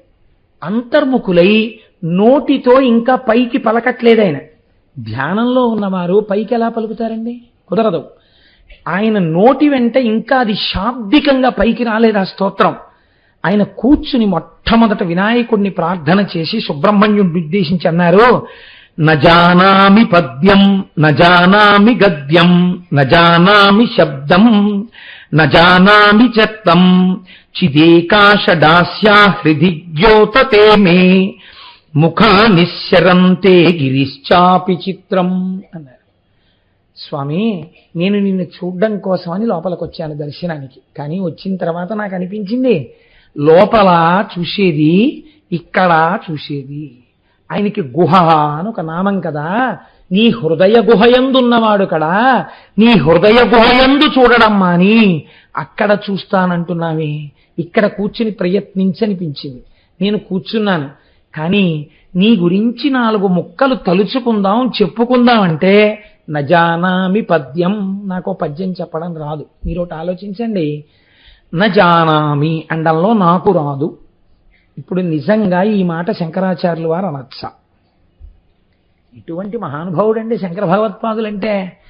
ఆయన నోటిలోంచి వచ్చిన సంస్కృతం కొత్త అందాలు సంతరించుకుంది. అంతటి మహాపురుషుడు శంకరులంటే. శంకరులు ఎప్పుడు చెప్పినా ఇలాగే చెప్తారు. ఎందుకు చెప్తారో తెలుసా అండి? ఇది గురువు యొక్క కారుణ్యము, ఇది జగద్గురువుల కారుణ్యం. అంటే నేను ఇవాళ చెప్తున్నాను, రేపు బిడ్డలు చెప్పుకోవాల్సి వస్తే, కాబట్టి నేను చెప్పేది వాళ్ళ నోటి వెంట పలకడానికి యోగ్యంగా ఉండాలి. కాబట్టి నజానామి పద్యం, నాకు పద్యం చెప్పడం రాదు. ఇప్పుడు ఎవరనాలి ఈ మాట? మనందరం అనాలి. జానామి గద్యం. పోని వాక్యాలు చెప్పగలవా? అది రాదు, భ్రంశం అయిపోతాయి మాటలు. ఎవరు చెప్పుకోవాలి ఇది? స్వామి దగ్గరికి వెళ్ళి ముందు మీరు ఒకటి తెలుసుకోండి, నాకేం కావాలో అడగడానికి నాకు పద్యం చెప్పడం రాదు, నాకేం చెప్పాలి, నాకేం అడగాలో చెప్పడానికి నాకు గద్యం చెప్పడం రాదు, పోన్లే ఇవేం వద్దు, మంచినీళ్ళో అతో పిల్లాడిని చూపించి ఇలాంటి పిల్లాడు కావాలనో అలా ఏమైనా శబ్దం చేయగలవా? ఏం వద్దు, కొడుకు కొడుకు అనో, అయితే రోగం రోగం అనో ఏదైనా అంటావా? ఓ మాట అంటావా? నజానామి శబ్దం. అసలు అలా ఉచ్చరించడం నాకు రాదు. నీ దగ్గరికి వచ్చి కూర్చొని ఒకటి అనబోయి ఒకటి అంటాను. కాబట్టి నాకు నజానామి శబ్దం, నాకు అది రాదు. ఈశ్వర, మరి ఏమీ రాకపోతే ఇక్కడ ఎందుకు కూర్చున్నావు? నేను ఇలా కూర్చుని కళ్ళు మూసుకున్నాను.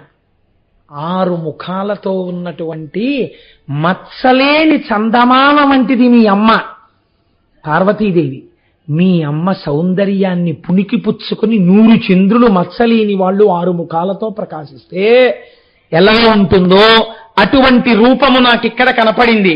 ఆ షడాస్య, ఆ 6 ముఖాలు ఇక్కడ చూసేటప్పటికీ నేను కాదు పలుకుతున్నవాడిని. నజానామి పద్యం, నాకు రాదు. నాకు తెలియకుండా నా నోటి వెంట భుజంగ స్తోత్రం బయటికి వస్తోంది. ఈ భుజంగం చాలా కష్టం రచన చేయడం. అటువంటి భుజంగం పైకి వస్తోంది. ఇప్పుడు ఇది ఎవరికి పలుకుతున్నట్టు? నువ్వు పలుకుతున్నట్టు. ఇది నువ్వు పలుకుతున్న నీ స్తోత్రం. నేను నిమిత్తమయ్యాను. నన్ను పనిముట్టు చేసుకుని నువ్వు లోకానికి ఏదో చెప్పాలనుకుంటున్నావు. కాబట్టి ఈశ్వర, నీ దర్శనము నాకు ఇచ్చి నా చేత నువ్వు పలికిస్తున్నావు. ఇది శంకరాచార్యుల వారి వినయం.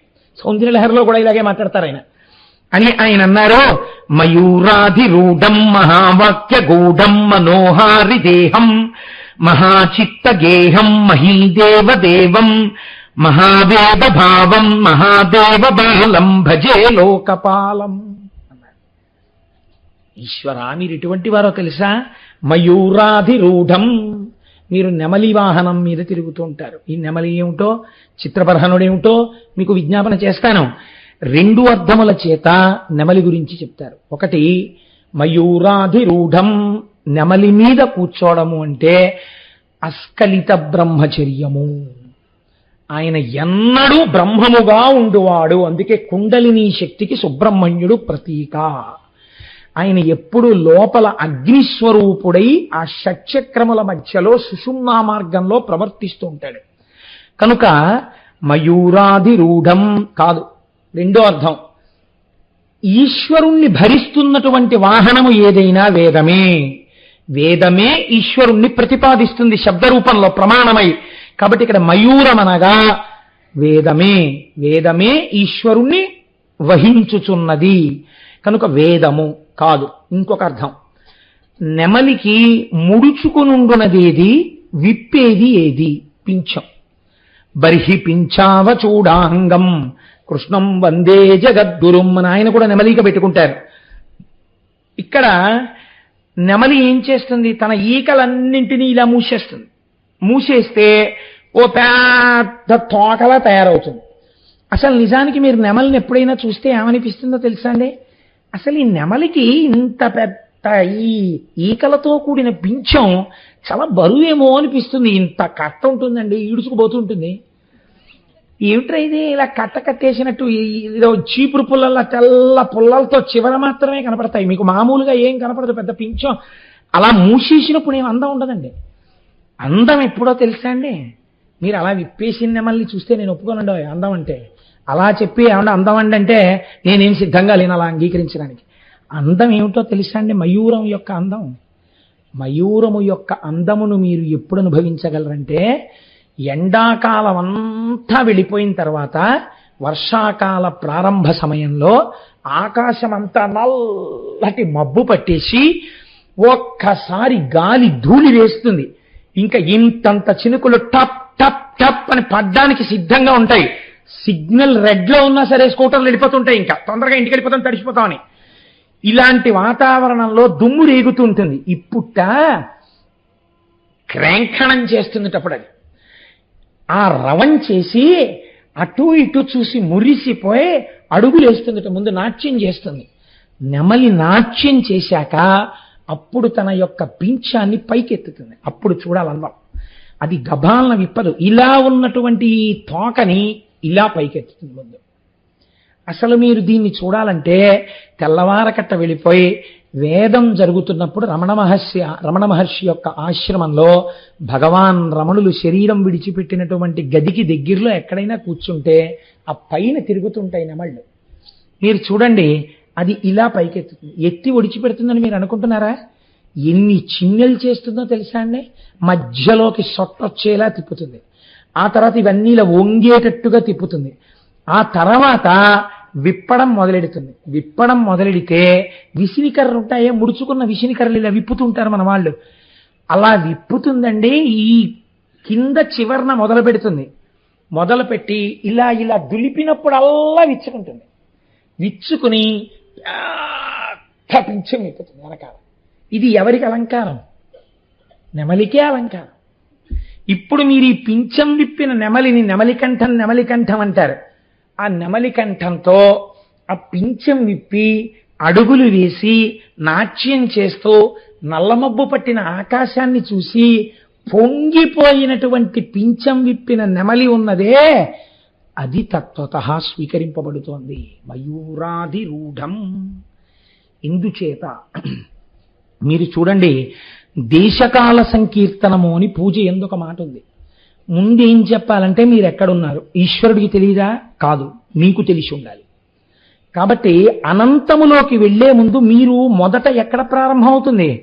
నేనేముంది స్వామి, ఇంత పెద్ద శ్రీ మహావిష్ణోరాజ్ఞ ప్రవర్తమానస్యాద్య బ్రహ్మణ ద్వితీయ పరార్ధే శ్వేతవరాహ కల్పే వైవస్వతమన్వంతరే కలియుగే ప్రథమ పాదే జంబూద్వీపే భరతవర్షే భరతఖండే మేరోః దక్షిణ దిగ్భాగే శ్రీశైలస్య ఈశాన్య దిగ్భాగే గంగా గోదావర్యోః మధ్యప్రదేశే స్వగృహే సమస్త దేవతా బ్రాహ్మణ హరిహర సన్నిధౌ అస్మిన్ వర్తమాన వ్యవహారిక చాంద్రమానేన. నా సొంత ఇంట్లో ఉన్నాను, గంగా గోదావరి మధ్యలో ఉన్నాను. ఇన్ని చెప్పి ఎక్కడున్నారో చెప్పి ఇప్పుడు పూజ ఎప్పుడు చేస్తున్నారో కాలం చెప్తారు. కాలం చెప్పేటప్పుడు ఒక వరుసలో చెప్తారు. మీ ఇష్టం వచ్చినట్టు చెప్పడానికి వీల్లేదు. ఎలా చెప్తారు? చెప్పేటప్పుడు శ్రీ వ్యయనామ సంవత్సరే ఉత్తరాయణే శిశిర ఋతు మాఘమాసే కృష్ణపక్షే సప్తమ్యాం వాసర భృగువాసరే శుభ నక్షత్ర శుభయోగ శుభకరణ ఏమంగళ విశేష విశిష్టాయాం. ఇప్పుడు నక్షత్రం, కరణం, యోగం ఇవన్నీ చెప్తారు. లేకపోతే లేదు శుభ శబ్దం వేసేస్తారు. 6గా 7 దాన్ని విడదీస్తారు. ఎలా? ముందు సంవత్సరంగా చెప్తారు. వ్యయనామ సంవత్సరే. వ్యయనామ సంవత్సరం ఎన్నింటితో కలిస్తే కూడిక? 2 ఆయనములు కలిస్తే. ఏమిటి ఆయనములు? ఉత్తరాయణము, దక్షిణాయనము. ఈ ఉత్తరాయణంలో మళ్ళీ ఎన్ని నెలలు ఉన్నాయి? 12 నెలలు ఉన్నాయి. 12 నెలలలో ప్రతి నెలలోనూ ఒక్కొక్క సగం సగం ఏమిటి? శుక్లపక్షం, కృష్ణపక్షం. మళ్ళీ శుక్లపక్షం, కృష్ణపక్షంలో ఒకే తిథులు మారుతాయి. మారిన రోజుకొక పేరుంది. ఆ పేరు రోజుకున్నటువంటి పేరు చెప్తారు. ఇప్పుడు మీరు ఉన్నటువంటి క్షణం ఏది ఉన్నదో అది చిట్ట చివరికి ప్రమాణముగా మీకు కనపడేది కంటికి ఎదురుగుండా ఏది? సంవత్సరముగా ప్రారంభమవుతుంది కదండి. వ్యయనామ సంవత్సరే ఒక పేరుతో ఒక సంవత్సరం. ఇప్పుడు అది తర్వాత ఎన్ని చిన్నెలు పొందింది? మారి ఉత్తరాయణం, దక్షిణాయనం అయిపోయింది, కృష్ణపక్షం, శుక్లపక్షం అయిపోయింది, నెలలు అయిపోయింది, నెలలలో మళ్ళీ పక్షాలు అయిపోయింది, పక్షాల్లోంచి తిథులు అయిపోయింది, తిథుల్లోంచి వారం వచ్చేసింది, వారంలో బలానా, కరణంలో బలానా, సమయంలో బలానా, యోగంలో నేను ఈ పూజ చేయించున్నాను అయిపోయింది. ఇదంతా కలిపి కట్టకడితే ఏమిటి? కాలమే. విప్పితే ఏమిటి? రకరకాలైన పరిధులు వచ్చాయి. అదే నెమలి యొక్క పింఛము. ఇప్పుడు ఈ నెమలి ఇలా విప్పితే ఈ కాలము మీకు బాగా దేని వలన తెలుస్తూ ఉంటుంది? 6 ఋతువుల వలన తెలుస్తూ ఉంటుంది. మీరు చూడండి, ఇప్పుడు ఉదాహరణకి వసంత ఋతువు వచ్చిందనుకోండి. అబ్బా, వసంత ఋతువు వచ్చేసింది, వైశాఖ మాసం వస్తుంది, శంకరాచార్యుల వారి యొక్క జయంతి వస్తుంది అని మనం పొంగిపోతాం. వసంత ఋతువులో లోకమంతా చాలా హాయిగా ఉంటుందని ప్రసిద్ధి. ఇప్పుడు అలా ఉండట్లేదు అనుకోండి. వసంత ఋతువు తర్వాత గ్రీష్మ ఋతువు, హోరెత్తిపోతాయి ఎండలు. గ్రీష్మ ఋతువు దాటిందనుకోండి, అమ్మ బాబోయ్ ఏమిటో ఈ ఎండలు, ఏమిటో ఈ ఎండలు, ఏమిటో ఈ ఎండలని. ఎప్పుడు వెళ్ళిపోతుందో గ్రీష్మ ఋతువు, ఎప్పుడు వెళ్ళిపోతుందో గ్రీష్మ ఋతువు. గ్రీష్మ ఋతువు ఎప్పుడు వెళ్ళిపోతుంది? ఆ నెలలు వెళ్ళాలి, ఆ పక్షాలు వెళ్ళాలి. ఇప్పుడు గ్రీష్మ ఋతువు వెళ్ళిపోయింది, ఏమిటొస్తుంది? వర్ష ఋతువు. వర్షాలు పడతాయి. వర్ష ఋతువు అయిపోయిన తర్వాత ఏమొస్తుంది? మళ్ళీ అక్కడ హేమంత ఋతువు వస్తుంది. శరదృతువు వస్తుంది. శరదృతువు వస్తే పండు వెన్నెల కాస్తుంది. మళ్ళీ మనందరం ఇక్కడ కూర్చుని అమ్మవారిని అక్కడ కూర్చోబెట్టి పూజలు మొదలు పెడతాం. శరదృతువు అయిపోతుంది, హేమంత ఋతువు వస్తుంది. హేమంత ఋతువు వచ్చేటప్పటికి విశేషమైనటువంటి మంచు పడుతూ ఉంటుంది. ఆర్ద్ర నక్షత్రంలో శివాభిషేకాలు చెయ్యాలి అని శాస్త్రం. తిరువెంబావై చదువుతూ సరే తిరుప్పావై చేస్తుంటాం అనుకోండి. కాబట్టి ఇప్పుడు ఈ హేమంత ఋతువు నడుస్తోంది.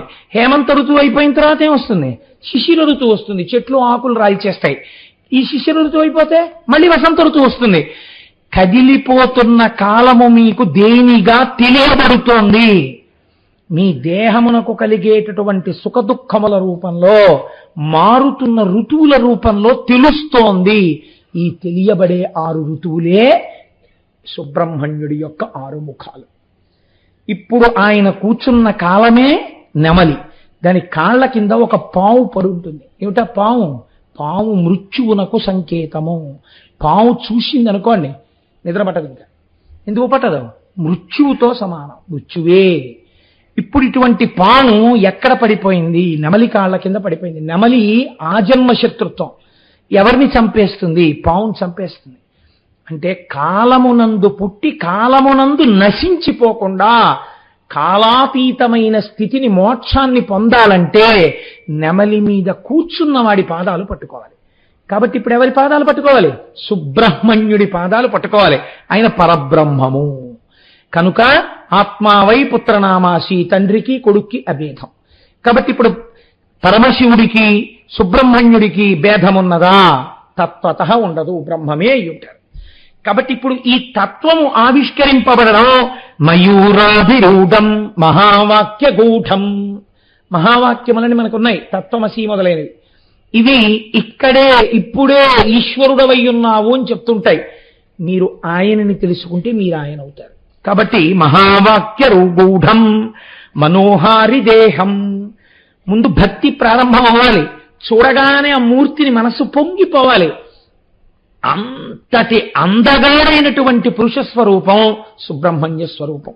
కాబట్టి మనోహారి దేహం మహాచిత్త గేహం. ఇక్కడే ఉంటాడు స్వామి. మహాదేవ దేవం మహీదేవ దేవం. మహాదేవుడు అంటే పరమేశ్వరుడు. ఈ లోకమునందు వెలిసినటువంటి దేవాదిదేవుడు. మహావేద భావం, వేదముల చేత ప్రతిపాదింపబడినటువంటి జ్ఞానమువి. మహాదేవ బాలం, మహాదేవుని యొక్క కుమారుడవు. భజే లోకపాలం, లోకములను పరిపాలించేటటువంటి వాడివి. అటువంటి తండ్రి నీకు నేను నమస్కరించుచున్నాను. శంకరాచార్య కృతమైనటువంటి భుజంగ స్తోత్రాన్ని చదివితే ప్రతి ఇంట్లో మీరు ఎవరి దగ్గరికి వెళ్ళి ఒక కంప్లైంట్ చేయక్కర్లేదు. ఏమిటో తెలుసా అండి? మా మనస్సు ప్రశాంతంగా ఉండట్లేదండి, చాలా డిస్టర్బ్డ్గా ఉంటుంది అంటుంటారు. చిత్రం ఏమిటంటే మీరు ఏది అంగీకరించాలో అది అంగీకరించే మనస్సు ఇచ్చేస్తాడు. ఒక వృద్ధాప్యం వచ్చేసింది అనుకోండి, 80 ఏళ్ళు. 80 ఏళ్ళు వచ్చిన తర్వాత నాకు అదేంటే నవకాయ పిండి వంటలతో భోజనం చేసేస్తే జీర్ణం అయిపోవాలంటే అని కోరుకోకూడదు. అప్పుడు ఏ జ్ఞానం కలుగుతుందంటే 80 ఏళ్ళకి ఇంకా ఎందుకు జీర్ణం అవుతుంది? శరీరం పెద్దదైపోతుంది కాబట్టి చక్కగా సాత్వికమైన ఆహారం తీసుకుందాం అన్న భావం కలుగుతుంది. ఇప్పుడు మీ మనస్సుకు పట్టిన మాలిన్యం వదిలిపోయిందా లేదా? దాన్ని మీరు ఆ కోణంలో అర్థం చేసుకోవాలి. అంతేగాని అలా స్తోత్రం చేసేస్తే అండి నేను నవకాయ పిండి వంటలతో రోజు తినేయగలనా, లేకపోతే తరవాణి అన్నం తినేసినా అరిగిపోతుందా, ఇలాంటి ప్రశ్నలు అడగకూడదు. కాబట్టి ఇప్పుడు ఏమైంది? యథాభ్యస్తరంగాలయం యాంతి తుంగా తథైవ పదసన్నిధౌ సేవ్యమానే ఇతీవోర్ని పంక్తి నృణాం దర్శయంతం సదా భావహేహుత్సరోజే గుహంతం. శంకర్లు అంటున్నారు, స్వామి కింద సముద్రం ఉందే ఈ తిరుచెందూరులో, ఈ సముద్ర కెరటములు సముద్రంలోంచి బయలుదేరుతాయి. బయలుదేరిన ఈ కెరటం విరిగిపోయి కూడా ప్రయాణం చేస్తుంది. ప్రయాణించిన కెరటమునకు ఆ ప్రయాణము అంతమైపోయి మళ్ళీ సముద్రంలోకి వెళ్ళి ప్రశాంతపడిపోయేది ఎప్పుడు? సముద్రపు టొడ్డు తగిలినప్పుడు. ఆ ఒడ్డునున్న కొండ మీద ఉన్నదెవరు? నువ్వు. సముద్రములో పుట్టిన కెరటము సముద్రములో పెరిగి సముద్రములో విరిగి భూమి వరకు వచ్చి ఒడ్డుకు తగిలి సముద్రంలోకి వెళ్ళిపోయినప్పుడు తాను మళ్ళీ సముద్రమై ప్రశాంతపడినట్టు తిరుచెందూరులో నిన్ను చూసి నిన్ను స్తోత్రం చేసిన వాడికి మనస్సులో ఏ అలజడులున్నాయో అవి ఒడ్డుకి చేరినట్టే సముద్రపు గాంభీర్యమును పొందుతాడు. కానీ ఇంకా మళ్ళీ మనస్సులో అలజడిగా ఉందన్నమాట వాడి నోటి వెంట రాదు. అంతటి శక్తి తిరుచెందూరు క్షేత్రమునకు ఉన్నది. చిత్రం ఏమిటో తెలుసా అండి, శంకరాచార్యుల వారి జీవితంలో ఎన్నడూ జరగనటువంటి సంఘటన ఒకటి జరిగింది అక్కడ. ఆయన ఆత్మలింగాల ఇది తీసుకొచ్చారు, ఈ జాతికి సౌందర్య లహరిని ఇచ్చారు, ఈ జాతికి ప్రస్థానత్రయానికి వ్యాఖ్యానం ఇచ్చారు. ఆయన చెయ్యని స్తోత్రం లేదు, ఆయన వెయ్యని చక్రం లేదు. అంతటి మహాపురుషుడు సుబ్రహ్మణ్యుణ్ణి కౌగిలించుకుని ఈ శ్లోకం చెప్పాలా? ఏమిటా శ్లోకం? అహం సర్వదా దుఃఖ భారావసన్నో. స్వామి, నేను చాలా దుఃఖ భారంతో బడలిపోయాను. ఆయన సుబ్రహ్మణ్యుడు కౌగిలించుకోనే శంకరాచార్యుల వారి మనస్సులో కదిలిన భావన ఏమిటో తెలుసా అండి? నన్ను కౌగిలించుకున్నాడు, నేను ఈ ఆనందం పొందేస్తాను. నేను ఎప్పుడూ సంతోషంతో ఉండేవాడిని అహం బ్రహ్మాస్మి స్థాయిలో. కానీ లోకమంతా సంసారంలో ఉన్న వాళ్ళు అనేక బాధలతో ఉన్నారు, దుఃఖాల్లో ఉన్నారు. వాళ్ళ బాధలు పోయేటట్టుగా నా ఒడిలో కూర్చుని నన్ను గట్టిగా కౌగిలించుకున్నటువంటి సుబ్రహ్మణ్యుడు ఆయన ఇలా కౌగిలించుకుంటే ఆయన చెవి ఎక్కడికి వస్తుందండి? కౌగిలించుకున్నప్పుడు ఇలా భుజం మీదకి తలపెట్టి కౌగిలించుకుంటే సుబ్రహ్మణ్యుడి చెవు శంకరుల నోటి దగ్గరికి వచ్చింది. ఆయన చెవులో లోకం మాట నేను వెయ్యాలి, వేస్తే ఆయన గుర్తు పెట్టుకుని వీళ్ళందరినీ కాపాడాలి నా తండ్రి. మనందరి తరపున శంకరులు చేశారు భుజంగం, మనం ఏమిచ్చి ఆయన రుణం తీర్చుకుంటాం? జగద్గురు శంకరులకి నమస్కరించని బ్రతుకొక బ్రతుకండి. వైశాఖ శుక్ల పంచమి నాడు శంకరాచార్య స్వామి దర్శనం చెయ్యని జన్మాది. మన అదృష్టం కాకినాడలో మనకు అంత గొప్ప దేవాలయం వచ్చింది, మహానుభావుడు సత్యనారాయణ రెడ్డి గారు కట్టించారు. కనుక శంకరులు అంటున్నారు, అహం సర్వదా దుఃఖ భారావసన్నో భవాం దీన బంధుస్పధన్యం నయాచే భవద్భక్తిరోధం సదా క్లుప్త బాధం మమాధిం ధృతం నాశయో మాసు తత్వం. ఓ ఉమాసుతుడా, ఓ సుబ్రహ్మణ్యుడా, ఇన్ని దుఃఖాల్లో ఉన్నానో తెలుసా?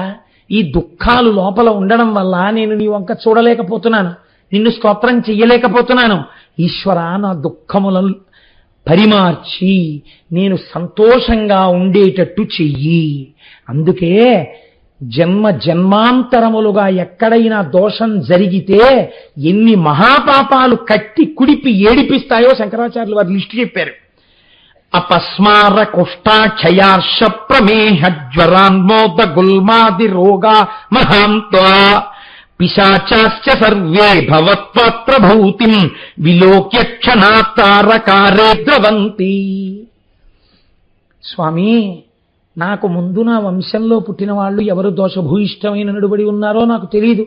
దానివల్ల అపస్మార మూర్ఛ వ్యాధి వస్తోంది, కుష్టు వ్యాధి వస్తోంది, క్షయ ఊపిరితిత్తులకి క్షయ వ్యాధి వస్తోంది, మేహ అపారమైనటువంటి మేహం లోపల పుడుతోంది, జ్వరాన్ అస్తమానం జ్వరమే, అస్తమానం ఏదో తలపోటు, అస్తమానం బాధ, అస్తమానం నిమ్ముకుంటూ ఉండడం శరీరం, ఉన్మాద పిచ్చెక్కుతూ ఉండడం, గుల్మాది భంగధర వ్యాధి వంటి వ్యాధులు వచ్చి శరీరం యొక్క అధోభాగం నుంచి నెత్తురు వరదలుగా కారిపోతూ ఉండడం, రోగామహంత. ఇలాంటి రోగాలన్నీ ఎందుకు వస్తున్నాయి? ఎందుకు ఇచ్చావు ఈశ్వరా మాకు? ఎవరో చేసిన పాపం ఆ వంశాన్నంతటిని కట్టి కుడిపుతోంది.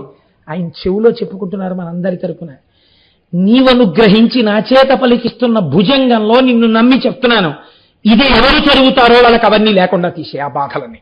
ఆ వంశంలో ఎక్కడో ముందు జరిగిన పాపాలు దగ్ధం చేసేయి, ఇంకా వంశం బాధపడకుండా చేసేయి, ఇది నాకు నువ్వు ఇవ్వవలసిన వరం అని భుజంగంలో అడిగారు శంకరాచార్యుల వారు.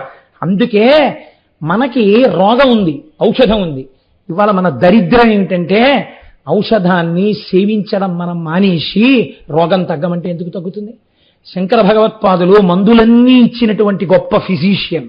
మనకి ఇవాళ ఆ ఔషధాలు మనం సేవించట్లేదు. సుబ్రహ్మణ్య భుజంగ స్తోత్రం చదువుకుంటే వంశాలు ఎందుకు నిలబడవండి? సుబ్రహ్మణ్య భుజంగ స్తోత్రం చదువుకుంటే ఎందుకు మనకు అంతంత బాధలు వస్తాయి? ఏదో పెద్ద రోగం రావలసింది, చిన్న రోగంతో ఈశ్వరుడు తీసేస్తాడు. ప్రతిరోజు సుబ్రహ్మణ్య భుజంగం ఇంట్లో చదివి తీరాలి యజమాని అన్నవాడు. కాబట్టి ఇటువంటి రోగాలన్నింటినీ తీసేయి తండ్రి.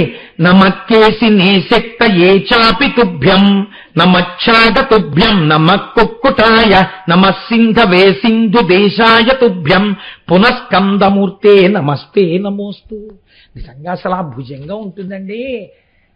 నాకు ఈ భయంతోటే నేను తీసుకురాలేదండి. అది నిజంగా ఆయన ఎక్కడి వరకు అడిగారో తెలుసా అండి? భుజంగంలో నా మరణకాలమునందు యమదూతలు వచ్చి నా ప్రాణములను పట్టుతున్నప్పుడు నేను బెంగ పెట్టుకోవలసిన అవసరము లేకుండా 6 ముఖములతో నవ్వుతూ కనపడి నన్ను నువ్వు తీసుకెళ్ళాలి. వాళ్ళు కనపడకూడదు, నువ్వున్నావు నీ చెవిలో లోకం తరపున చెప్తున్నాను. ఇది ఎవరు చదివితే వాళ్ళందరినీ నేను అలా అనుగ్రహిస్తానన్నాడు స్వామి.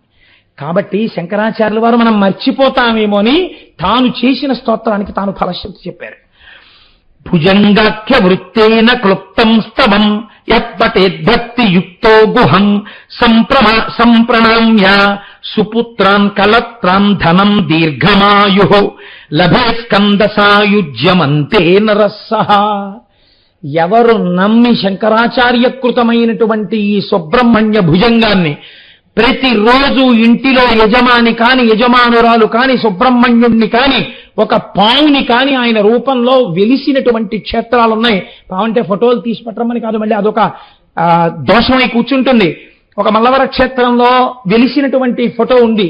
అటువంటి ఫోటోని పూజామందిరంలో పెట్టి పూజించి అతి క్లుప్తముగా చెప్పబడినటువంటి ఈ భుజంగ స్తోత్రాన్ని ఎవరు రోజు ఒక్కసారి చెప్తున్నారో, భక్తితో చెప్తున్నారో, నమ్మి చెప్తున్నారో, లోకం కోసం కౌగిలించుకున్న సుబ్రహ్మణ్యుడికి శంకరులు మన తరపున చెప్పుకున్నారని నమ్మి చెప్పుకుంటున్నారో అటువంటి వారికి సుపుత్రాన్, వారి వంశం ఆగదు, మంచి కొడుకు పుడతాడు. కలత్రాన్, మంచి భార్య వస్తుంది. ధనం కలుగుతుంది. దీర్ఘమాయు, దీర్ఘమైన ఆయుర్దాయం ఉంటుంది. లభే స్కంద సాయుధ్యమంతేన రస్సహ. అంత్యమునందు శరీరం అన్నది ఎప్పుడో ఒకప్పుడు పడిపోవాలి కాబట్టి దీర్ఘాయుర్దాయము తరువాత ఈ శరీరము పడిపోతుండగా ఈశ్వరుడైనటువంటి ఆ స్కందునిలో మనం కలిసిపోయేటటువంటి అదృష్టము కలుగుతుంది. కాబట్టి ఈ సుబ్రహ్మణ్య భుజంగాన్ని చేసుకోండి అని ఆ తిరుచెందూరు క్షేత్రంలోనే లోపల దర్శనం చేసి సుబ్రహ్మణ్య తత్వమంతా చెప్పి సుబ్రహ్మణ్య భుజంగాన్ని శంకరాచార్యుల వారు మనకిచ్చారు. మీకు నేను ఆశ్చర్యకరమైన సందర్భం చెప్తాను, మీరు నమ్మిన యందు వినండి. సుబ్రహ్మణ్య భుజంగ స్తోత్రంలో ఒక శ్లోకం ఉంది. అందుకే నేను చెప్పాను తిరుచెందూరులో విభూత్యాభిషేకం ఎక్కువగా చేస్తారు అని. ఇప్పుడు రేపటి రోజున మనం కూడా విభూత్యాభిషేకం చేస్తాం. ఎందుకో తెలుసా అండి? సుబ్రహ్మణ్యేశ్వర స్వామి వారికి అభిషేకము చేయబడిన లేదా సుబ్రహ్మణ్య క్షేత్రమునందు ప్రసాదముగా ఇయ్యబడిన విభూతిని ఇంట తెచ్చి ఒక ఆకులో మీరు ఏ మూల పెట్టినా సరే ఆ ఇంటికి కాంపౌండ్ వాళ్ళు ఎంత దూరం వరకు ఉందో అంతవరకు భూత ప్రేతములు ఇలా చూడ్డానికి భయపడి వెళ్ళిపోతాయి. అంత శక్తివంతం. సుబ్రహ్మణ్య భుజంగంలో శంకరాచార్యులు వారు చెప్పారు, పిల్లలకి అనారోగ్యం వస్తే రక్ష సుబ్రహ్మణ్యుడి యొక్క విభూతి ఇంట్లో ఉంటే కాస్త రోజు పిల్లలకి చక్కగా 3 గీతలు పోనీ అలా పెట్టుకోవడానికి మాకు మొహమాటం అండి. అంటే కనపడకుండా పోనీ 3 విభూతి రేఖలు పెట్టడం అలవాటు చేసినా చక్కగా పిల్లలకి మంచి ఆలోచనలు వచ్చి సుబ్రహ్మణ్య భక్తులై వాళ్ళు వంశానికి కీర్తి తీసుకొస్తారు. ఆ విభూతి అంత గొప్పది. కాబట్టి అటువంటి సుబ్రహ్మణ్య స్తోత్రాన్ని మనకి మహానుభావుడు శంకర భగవత్పాదాచార్య స్వామి వారు తిరుచెందూరు క్షేత్రంలోనే ఇచ్చారు. అలాగే పళని అని ఒక క్షేత్రం, ఈ పళని అన్న క్షేత్రంలోనే ఈ కావడి ఉత్సవం ప్రారంభమైందండి లోకంలో. అప్పటి వరకు ఈ కావడి ఉత్సవం లేదు. ఈ కావడి ఉత్సవం దేని వల్ల వచ్చింది అంటే ఒక ఆశ్చర్యకరమైనటువంటి సంఘటన ఒకటి జరిగింది. పూర్వకాలంలో దేవదానవ యుద్ధం జరిగినప్పుడు రాక్షసులు చాలా మంది నిహతులైపోయారు. అందులో ఇడుంబుడు అనబడేటటువంటి ఒక రాక్షసుడు మాత్రం అగస్త్య మహర్షి యొక్క పాదాలు పట్టుకున్నాడు. అగస్త్య మహర్షికి ద్రవిడ వ్యాకరణం సుబ్రహ్మణ్యేశ్వర స్వామి వారే నేర్పారు. కాబట్టి సుబ్రహ్మణ్యుడు గురువు అగస్త్యుడికి. కాబట్టి ఈ ఇడుంబుడు అగస్త్యుడి కాళ్ళు పట్టుకుంటే అగస్త్య మహర్షి సంతోషించారు. వీడిలో ఉండిపోయిన కొద్ది రాక్షస భావాల్ని తీసేయాలి అనుకున్నారు. సాధారణంగా ఏం చేస్తారంటే తన వల్ల కాని పని ఎవరికి అప్పచెప్తారండి? తన గురువుకి అప్పచెప్తారు. గురువుగారి దగ్గరికి ఒకసారి పంపిస్తే గురువుగారు ఏం చేస్తారు? వీడిలో ఉన్న ఈ మిగిలిన మాలిన్యం కూడా తీసేస్తారు. ఇప్పుడు ఈయన్ని చంపేయడం కాదు, బాగు చెయ్యాలి. కాబట్టి అగస్త్యుడు ఏం ఆలోచించాడంటే, వీడిలో ఇంకా కొద్దిగా ఆసురీ ప్రవృత్తి ఉంది, నా దగ్గర ఉన్న మారట్లేదు. లోకములన్నిటికీ గురు పరంపర ఎక్కడ ప్రారంభం? సదాశివ సమారంభాం శంకరాచార్య మధ్యమాం. కాబట్టి శంకరుడి దగ్గరికి పంపుతాను అని, ఒరే నువ్వు ఒక్కసారి ఆ కైలాస పర్వతం దగ్గరికి వెళ్ళు. అక్కడ శివగిరి సత్యగిరి అనబడేటటువంటి 2 కొండలు ఉన్నాయి. దాన్ని శక్తిగిరి అని కూడా అంటూ ఉంటారు. ఆ 2 కొండలు నేను కైలాసం నుంచి వచ్చినప్పుడు తీసుకొద్దాం అనుకున్నాను, కానీ కుదరలేదు. నువ్వు ఒక కావిడి పట్టుకెళ్ళి ఈ 2 కొండల్ని 2 కావిడి తట్టల్లో పెట్టుకుని నువ్వు తీసుకుని రారా నేనున్న చోటికి అన్నారు. ఈయన వెళ్ళాడు, ఒంట్లో బలం ఉంది కదా, ఆ చిన్న చిన్న కొండల్ని తీసి కావిడిలో పట్టుకుని మోసుకొచ్చేస్తున్నాడు.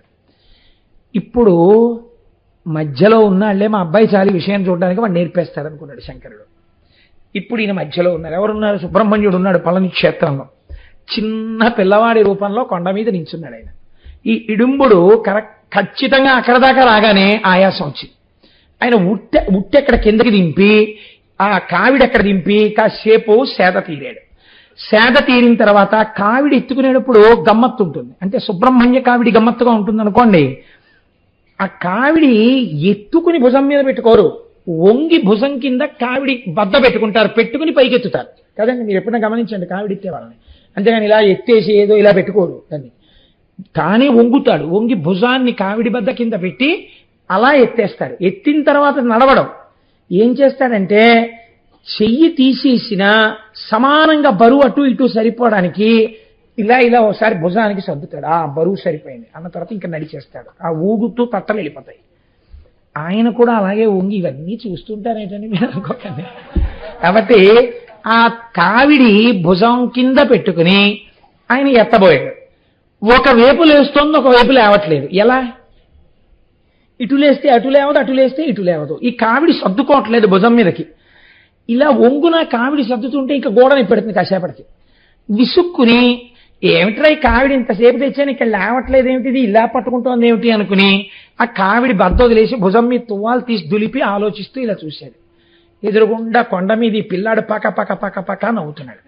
ఈయనకి ఎక్కడ లేని కోపం వచ్చింది. ఇదే రాక్షస ప్రవృత్తి అంటే. పిల్లాడేదో నవ్వుకుంటున్నాడంటే అయిపోయింది కదండి. ఎరా నన్ను చూసి నవ్వుతున్నావా, ఏం పిచ్చి పిచ్చి వేషాలు వేస్తున్నావా, అని నీ కావిడ ఎత్తలేని అనుకుంటున్నావా, కైలాసం నుంచి పట్టుకొచ్చాను, ఏమిటా వెర్రి నవ్వు అన్నాడు. ఆయన ఇంకా నవ్వాడు. నీ సంగతి చెప్తానుండే, నా తువ్వాలు తీసి నడువుకి కట్టుకుని నిన్ను చంపేస్తాను ఇవ్వాలన్నా కొండ మీదకి పరిగెత్తాడు. పరిగెత్తి తెలిసి పరిగెత్తాడో తెలియక పరిగెత్తాడో పాదచారి అయి పరిగెత్తాడు. పళని కొండ మీదకి వెళ్ళాడు. సుబ్రహ్మణ్యేశ్వర స్వామి వారితో యుద్ధం చేశాడు. యుద్ధం చేసిన తర్వాత 4 గుద్దులు గుద్దేటప్పటికి పడిపోయి ప్రాణం వదిలేస్తున్నాడు. అప్పుడు తెలిసింది, వీడు పిల్లవాడు కాడురా, వీడు పరబ్రహ్మం, మా గురువుకి గురువు, సామాన్యుడు కాదు, ఈశ్వరపుత్రుడు, సాక్షాత్ ఈశ్వరుడు. ఇప్పుడు ప్రార్థన చేశాడు, ఈశ్వరా తెలుసుకోలేకపోయాను, కానీ మీ చేతి గుద్దులు తిన్నాను, నాకొక్క వరం ఇవ్వండి అన్నాడు. ఏం కావాలి అడిగన్నారు ఆయన. అంటే ఆయన అన్నారు, నేను ఈ క్షేత్రంలో మొదటి దర్శనం నాకు మీరు కటాక్షించాలి, నన్ను దర్శించి మిమ్మల్ని దర్శిస్తూ ఉంటారు. 2 ఇంకొక వరం మీరు ఇవ్వాలన్నాడు. ఏమిటన్నారు? ఈ పళని కొండ కిందే కదా నేను కావిడి ఎత్తలేకపోయాను, ఆ కావిడే కదా మిమ్మల్ని చేరడానికి నాకు మార్గమైంది.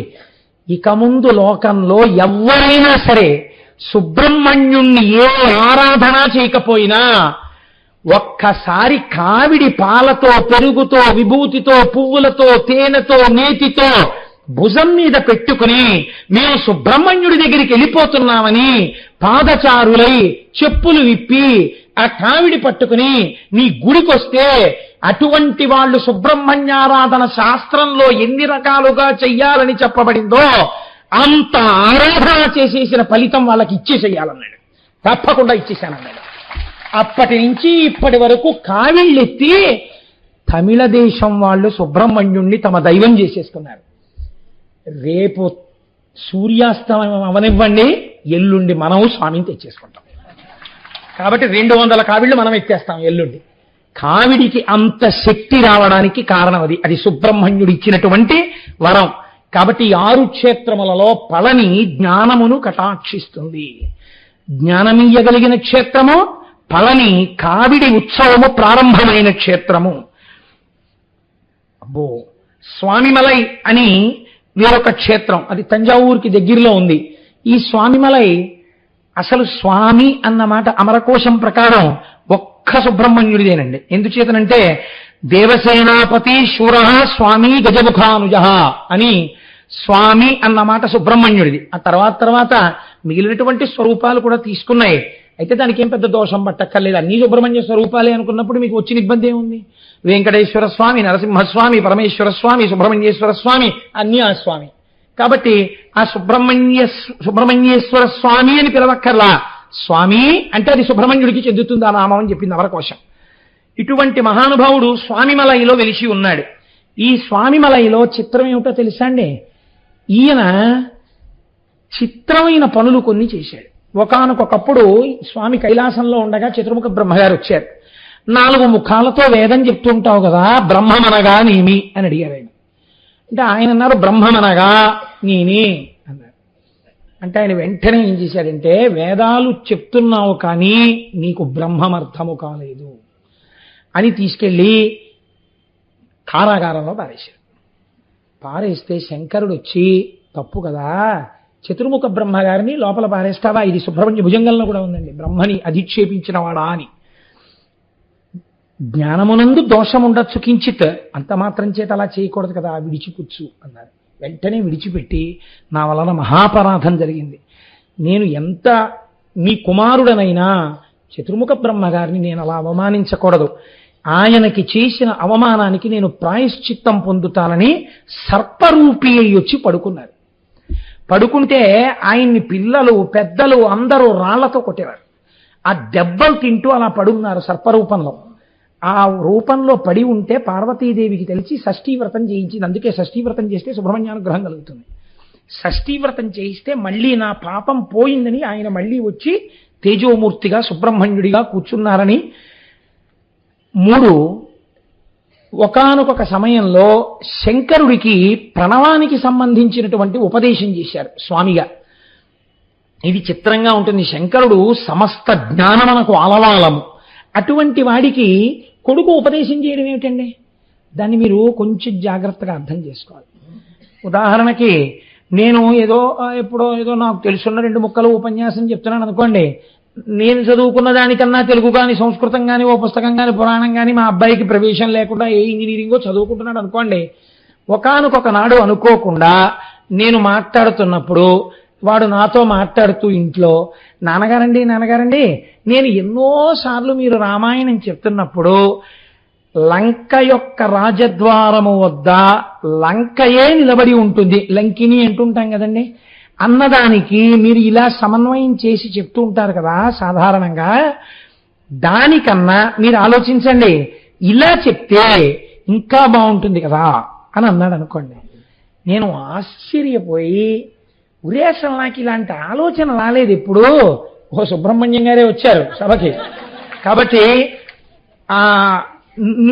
నీకు ఇటువంటి ఆలోచన ఎలా వచ్చిందిరా, చాలా గొప్పగా చెప్పావు ఈ అర్థాన్ని. ఇది నిజంగా నీవు నాకన్నా ఈ విషయంలో ఎక్కువే ఆలోచించి చెప్పావు, నాకన్నా నువ్వే తెలివైన వాడివి, నీ దగ్గర నేను ఈ విషయం తెలుసుకుని సభలో చెప్తాను రేపటి నుంచి అన్నాడు అనుకోండి. ఇప్పుడు సన్మానం ఎవరికి జరిగినట్టో తెలుసా అండి? కొడుక్కి కాదు, తండ్రికి. ఎందుకో తెలుసా?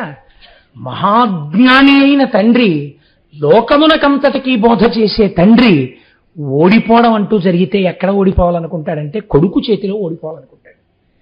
కొడుకు చేతిలో ఓడిపోయాడు అనుకోండి, పుత్రాదిచ్చేత్ పరాజయం. కొడుకు చేతిలో ఓడిపోతే పొంగిపోతాట, అబ్బా నాకన్నా ప్రాజ్ఞుడయ్యాడురా కొడుకు అని. సుబ్రహ్మణ్యుడు ప్రాజ్ఞుడై తండ్రిని సంతోషపెట్టాడు, అంతేకాని తండ్రికి తెలియనివన్నీ శివుడికి చెప్పాడు, శివుడికి తెలియదు, కింద కూర్చున్నాడు, ఆయన పైన కూర్చున్నాడు, నేను చెప్తాను కింద కూర్చో అన్నాడు. ఇలాంటి మాటలు చెప్పకూడదు.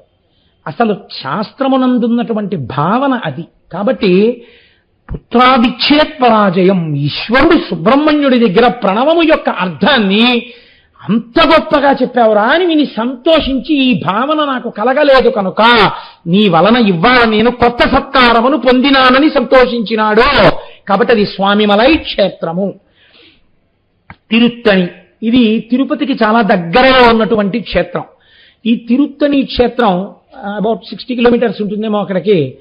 ఈ తిరుత్తణి చాలా గొప్ప క్షేత్రాలలో ఒకటి. ఇక్కడ తారకాసుర సంహారం చేసేసిన తరువాత స్వామి కూర్చుని కొంతసేపు విశ్రాంతి తీసుకున్నారు. ఆయన చాలా విశ్రాంతిగా కూర్చున్న క్షేత్రము. నిన్నటి రోజున మీకు నేను విజ్ఞాపన చేశాను, మహానుభావుడైనటువంటి ముత్తుస్వామి దీక్షితరికి అక్కడ కూర్చుని చేస్తున్నప్పుడే కీర్తన ఆయన వచ్చి నోట్లో పటిక పంచదార వేశారు. కాబట్టి అనేక విధాలుగా సుబ్రహ్మణ్యానుగ్రహము ప్రసరించేటటువంటి క్షేత్రము తిరుత్తణి. కాబట్టి తిరుత్తణి ఒకటి. ఆయన విశ్రాంతి ఆయన రాక్షసులందరూ అక్కడికి చేరిపోయారని చూడండి. కర్రంతా పుచ్చిపోయింది అనుకోండి, ఇంకా దులపడం అవసరం అనుకుంటే ఏం చేస్తాం? అగ్నిహోత్రంలో బారేస్తాం. ఒకానొకప్పుడు క్రౌంచ పర్వతాన్ని అంతటిని రాక్షసులు పట్టేశారు. ఏం చెయ్యాలనుకున్నారు? క్రౌంచ పర్వతాన్ని భేదించేశారు ఆయన.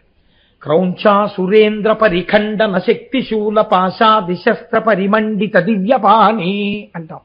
ఆయన చేతిలో అమ్మవారు శక్తి రూపంగా ఉంటుంది. రాక్షస సంహారం నుంచి ఇక్కడ మంచి గుణాల వరకు, మీరు తిన్నది జీర్ణమవడం దగ్గర నుంచి మీరు చేసే పనులకు కావలసిన శక్తి వరకు సుబ్రహ్మణ్యుడి చేతిలో శూలము ద్వారా మీకు అనుగ్రహింపబడుతుంది. కాబట్టి ఆ చేతిలో ఉన్న శూలం అంత గొప్పది.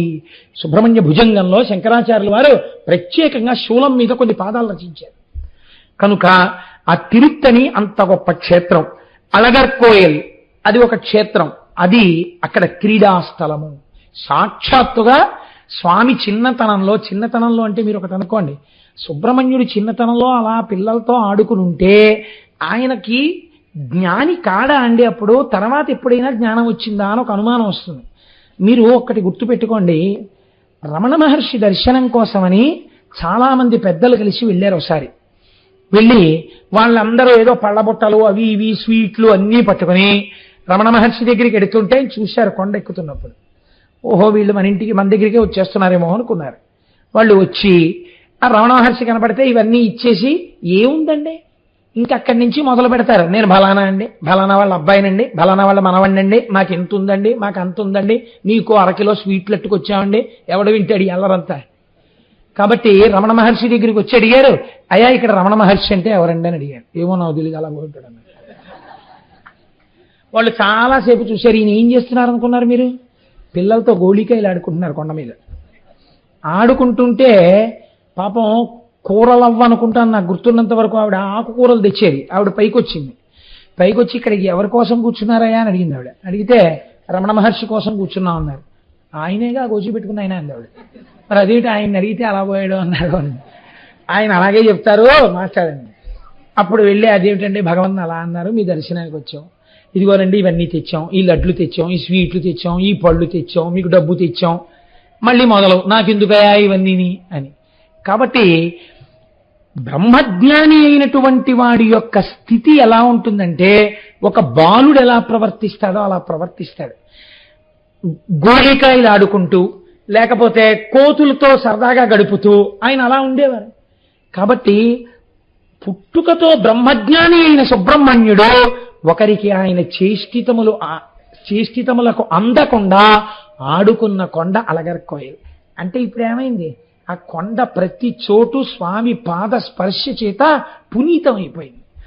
అటువంటి అళగర్కోయల్ అనబడేటటువంటి క్రీడాస్థలం మనకి ప్రత్యేకించి ఆంధ్రదేశంలో ఒకటి విజయవాడలో ఇంద్రకీలాద్రి మీద సుబ్రహ్మణ్యేశ్వరుడు ఉన్నాడు. మనకి వచ్చిన ప్రారంభం ఏమిటంటే మనం ఎక్కడికి వెడితే అక్కడ ప్రధానమూర్తి ఎవరో ఆయన్ని చూసి వెళ్ళిపోతుంటాం. అసలు ఫలితమే తగ్గిపోతుంది. విజయవాడ వెళ్ళారనుకోండి, కనకదుర్గమ్మ గుళ్ళోకి వెళ్ళడం అంతే, బయటకు వచ్చేయడం. అసలు అలా వెళ్ళకూడదు, అన్నీ చూసి రావాలి. ప్రధానంగా చూడవలసిన దానిలో సుబ్రహ్మణ్యేశ్వరుని యొక్క గుడి ఒకటి చూడాలి. మీకు నేను ఒక శరన్నవరాత్రుల్లో కూడా చెప్పాను, గత సంవత్సరం కాక ఆ క్రిందటి సంవత్సరం ఆ సుబ్రహ్మణ్యుడి గుడిలో ఏం జరిగిందో తెలుసా అండి? శరన్నవరాత్రులు జరుగుతుండగా అందరూ కూర్చుని ఉండగా పైకి కొండ శిఖరం ఉంటుంది, ఆ పక్కన కొండ శిఖరం నుంచి ఇంతలా పాము ఒకటి చుట్టుకుని కింద పడింది భక్తుల మధ్యలో. అది కదలకుండా లోపల గుడిలో సుబ్రహ్మణ్యుడు ఉన్నాడు, ఎదురుగుండా పడింది జనం మధ్యలో. అందరూ కాకావికలై లేచిపోయారు. అది ఏమీ అనకుండా పడగెత్తి అలా సుబ్రహ్మణ్యుడి వంక చూసి ఒక్కసారి చుట్టూ చూసి ఈలోగా మన వాళ్ళకి అలవాటు కదా, పాము వచ్చిందని కర్రలు బడితలు పట్టుకుని వచ్చారు అంతే. అలా పాక్కుంటూ ఆ కొండ పాదం చెట్లల్లోకి వెళ్ళింది. ఎంత వెతికారో ఆ పాము ఇంకా కనపడలేదు. మళ్ళీ 2 ఏళ్ళయింది, ఇప్పటి వరకు రాలేదు. కాబట్టి ఇంద్రకీలాద్రి మీద వెలిసినటువంటి సుబ్రహ్మణ్య క్షేత్రము చాలా శక్తివంతము అని మనకి శాస్త్రం చెప్తోంది. మనకి చాలా దగ్గరలో ఉన్న వాటిలో పరమ పావనమైన సుబ్రహ్మణ్య క్షేత్రము బిక్కవోలు. బిక్కవోలులో ఉన్న సుబ్రహ్మణ్యుడు కూడా పరమశక్తివంతుడు. నేను ఆ దేవాలయానికి వెళ్ళినప్పుడు నాకు అక్కడ ఉండేటటువంటి అర్చకులు చెప్పారు కూడా, అక్కడ ఆ క్షేత్రంలో ఉండే స్వామి యొక్క వైభవం గురించి. 3వది మల్లవరం. ఇక్కడే మన చేబ్రోల్ దగ్గర నుంచి వెడుతుంటే ఉంటుంది ఇప్పటికీ. అక్కడ పెద్ద సర్పం ఒకటి దర్శనమిచ్చి ఎదురుగుండా ఉన్న కోనేటిలో స్నానం చేసి వచ్చి శివలింగాన్ని చుట్టుకునేది. ఇప్పటికీ అలా చుట్టుకుని ఉన్నట్టుగానే అక్కడ శివలింగం ప్రతిష్ఠ జరిగి ఉంటుంది. ఆ క్షేత్రం ఒకటి చాలా మహాత్యము కలిగిన క్షేత్రం. నేను ఒక సంవత్సరం అక్కడ సుబ్రహ్మణ్య షష్ఠికి వెడితే పిల్లల్ని తీసుకొచ్చి తులాభారం వేస్తున్నారు. ఈ క్షేత్రంలో పిల్లలు లేని వాళ్ళు సుబ్రహ్మణ్య షష్ఠి నాడు వెనకాతల పందిట్లో పడుకుంటారండి. కొంచెం కునుకు పట్టాక లేపుతాం. సంతానం కలగకుండా ప్రతిబంధకములుంటే ఆ కునుకు పట్టినప్పుడు తొలగిపోతాయి. పిల్లలు పుట్టరన్న వాళ్ళకి పిల్లలు పుడితే ఈ సంవత్సరం వాళ్ళు పిల్లల్ని తులాభారం వేయడానికి తీసుకొచ్చారు అని ఈ సభలో ఉన్నారో లేదో నాకు తెలియదు, కానీ ఆర్యరావు గారు నాకు చెప్పారు కూడా ఆ మల్లవర క్షేత్రంలో. కాబట్టి పరమ ప్రఖ్యాతమైనటువంటి సుబ్రహ్మణ్య క్షేత్రములలో ఆ మల్లవరం ఒకటి. ఇలా ఎన్నో చోట్ల మనకి మహానుభావుడు ఆయన వెలిసి కనపడుతుంటారు. చిత్రం ఏమిటో తెలుసా అండి, ఈ సుబ్రహ్మణ్యుడు అవతారములను స్వీకరించారు. ఇందులో చాలా ప్రధానమైన అవతారములు, ఒకటి కుమారిల భట్టు, 2వ ఆయన జ్ఞాన సంబంధర్. జ్ఞాన సంబంధర్ గురించి నేను రేపు స్పృశిస్తాను, ఇవాళ కుదరదు. కుమారిల భట్టు చాలా ఆశ్చర్యకరమైనది. ఒకానొక సమయంలో భారతదేశాన్నంతటినీ కూడా బౌద్ధమతం వ్యాప్తి చెందింది. బౌద్ధమత వ్యాప్తి గురించి ఆందోళన చెందడం సనాతన ధర్మంలో దేని కొరకు అంటే, బౌద్ధము వేదాన్ని అంగీకరించదు. వేదము ప్రమాణము కాదు అంటే నాస్తికుడు అని పిలుస్తారు. వేదం అంగీకరించనిది, వేదము యొక్క ప్రమాణమును అంగీకరించనిది నాస్తికం అవుతుంది. బౌద్ధం వైపుకు వెళ్ళిపోతే నాస్తికులైపోతారని నాస్తిక మతాన్ని ఖండించి తిరిగి ప్రజలలో కర్మ యొక్క నియతిని ఏర్పరిచి మళ్ళీ అందరినీ వేద మార్గంలో నడిపించడం కోసమని సుబ్రహ్మణ్యేశ్వర స్వామి వారు కుమారిల భట్టుగా వెలిశారు. ఆయన ప్రయాగ క్షేత్రంలో పుట్టారు.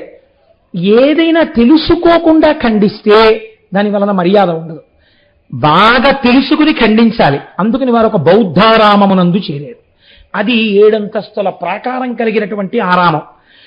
అక్కడ అనేక మంది బౌద్ధులు ఉండేవారు. వాళ్ళు వేదము కాని, యజ్ఞము కాని, యాగము కాని, ప్రార్థన కాని, స్తోత్రం కాని ఇవి వాళ్ళు అంగీకరించారు. అక్కడ కూర్చుని గురువు గారి దగ్గర ఆయన వింటున్నారు. సనాతన ధర్మాన్ని ఖండించినటువంటివి వినపడినప్పుడల్లా, వాటి గురించి చెప్పినప్పుడల్లా ఈయన ఏడుస్తూ ఉండేవారు కుమారిల భట్టు. ఏడుస్తుంటే గురువులు అడిగారు, ఎందుకు ఏడుస్తున్నావు అని అడిగారు. అడిగితే ఆయన అన్నారు, ఎంత గొప్పగా ఖండించారు సనాతన ధర్మంలో విషయాలని అని సంతోషంతో ఆనంద భాష్పాలు కారుస్తున్నాను అని అబద్ధం చెప్పారు. ఎందుకని? అసలు ఆ మతంలో ఉన్నదేదో తెలుసుకుంటే తప్ప ఖండించడం కుదరదు. పూర్వం అంటే అటువంటి కర్మనిష్ట ఉండేది. ఇప్పుడు 4 శ్లోకాలు 2 పద్యాలు చదవడం రాకపోయినా, అసలు అవతల మతంలో గొప్పతనం ఏముందో తెలియకపోయినా, అవతల మతానికి ఉన్న ప్రస్థానత్రయం అంటే ఏమిటో తెలియకపోయినా అవతల మతం మీద దుమ్మెత్తి పోసేయచ్చు. అంతటి హీన స్థితికి వాళ్ళ మనం దిగజారిపోయాం, కలియుగం కదా. కాబట్టి కానీ కుమారిల భట్ అటువంటి వారు కారు. వారు తెలుసుకుని ఖండించాలనుకున్నారు. ఏది చెడో దాన్ని మాత్రమే ఖండించాలనుకున్నారు అని గురువు గారి దగ్గర వారు నేర్చుకున్నారు.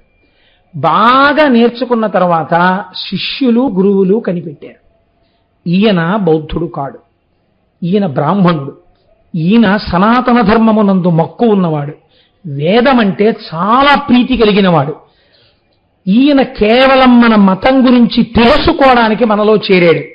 కాబట్టి ఇవ్వాలో రేపో కుశాగ్ర బుద్ధి కనుక మనతో వాదనకి దిగుతాడు. అప్పుడు మనం ఈయన్ని తట్టుకోవడం కష్టం. కాబట్టి ఆయన ఈ స్థితిని పొందకముందే ఈయన్ని చంపేస్తే గొడవ వదిలిపోతుంది అనుకున్నాడు. మాటలలో పెట్టి మాట్లాడుతూ 7వ అంతస్తుకి తీసుకెళ్లారు. తీసుకెళ్లి ఒక కిటికీ దగ్గర నిలబెట్టి ఆయనతో మాట్లాడుతూ మిగిలిన వారు వెనక నుంచి వచ్చి ఆ 2 కాళ్ళు ఎత్తేసి ఆయన పైనుంచి కిందకి తోసేశారు. తోసేస్తే కుమారిల భట్టు ఆ 7వ అంతస్తు నుంచి కింద పడిపోతున్నారు. కింద పడిపోతూ ఆయన ఒక శ్లోకం చెప్పారు. పతం పతం సౌధతలాన్యరోహం యది ప్రమాణం శ్రుతయో భవంతి జీవేయమస్మిన్ పతితో సమస్తలే మజ్జీవనే తచ్ఛృతి మాన్యతాగతి అన్నారు.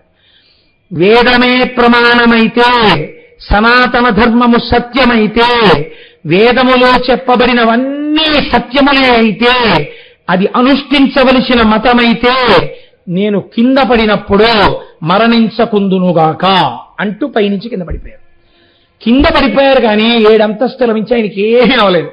కానీ కంట్లో రాయి గుచ్చుకుని నెత్తురు వచ్చింది. ఆయన వెంటనే వేదమాతని ప్రార్థన చేసి అన్నారు, నువ్వు ప్రమాణమైతే నేను మరణించకూడదన్నాను. నేను మరణించలేదు, బతికాను. నువ్వు ప్రమాణమని నిరూపించావు, చాలా సంతోషం. కానీ ఈ రాయి నా కంట్లో ఎందుకు గుచ్చుకోవాలి అని అడిగారు. మనకి పురాణాల్లో అశరీరవాణి పలికింది, అశరీరవాణి పలికింది అంటారు. అశరీరవాణి అంటే వేదం. ఇప్పుడు వేదము అశరీరవాణి అయి పలికింది. ఎలా పలికింది? వేదము మనకి ప్రమాణం అండి. వేదం ఎలా పలుకుతోంది? వేదంలో ఉన్నాయన్నీ. ఈ వేదము మొట్టమొదట ఈశ్వరుడు చెప్పాడు. ఎవరికి చెప్పాడు? ఋషులకు చెప్పాడు. ఎలా చెప్పాడు? ఏ రూపము లేకుండా వారికి వినపడేటట్టుగా వారి చెవిలో చెప్పాడు. కాబట్టి అది అప్పటి నుంచి వినబడుతూ గురువు దగ్గర శిష్యుడు, గురువు దగ్గర శిష్యుడు, గురువు దగ్గర శిష్యుడు వింటూ వెళ్ళింది. కాబట్టి శృతి అని పేరు వచ్చింది. వింటూ స్వరం తెలుసుకుని పలికారు కనుక దానికి శృతి, శృతి ప్రమాణము. ఇటువంటి శృతి ప్రమాణమైతే చావకూడదంటే చావలేదు, కానీ నా కన్నెందుకు దెబ్బతింది అని అడిగారు ఆయన.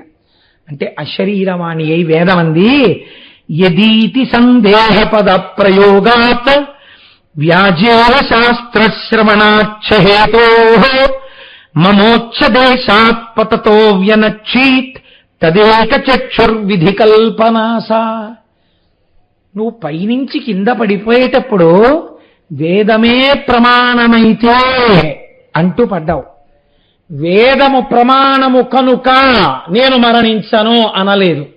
చిన్న అనుమానం పెట్టుకున్నావు, చిన్న అనుమానముతో పడ్డావు కనుక ఆ చిన్న అనుమానము నీ శ్లోకమునందు ఉండరాదు. యదీతి, యది అన్న మాట నీ శ్లోకంలో ఉంది, అందుకని బతికావు. కంట్లో రాయి గుచ్చుకుంది అంటే వేదం చదువుకున్నవాడు వేదమునందు అంత పూనికతో, అంత నమ్మకంతో ఉండాలి. ఇప్పుడు కుమారిల భట్టుకి కంటికి దెబ్బ తగిలింది, కానీ వేదము ప్రమాణమైంది. అప్పటి నుంచి అందరూ మళ్ళీ కర్మానుష్ఠానము, యజ్ఞము, యాగము, దానము ఇవన్నీ మొదలుపెట్టారు.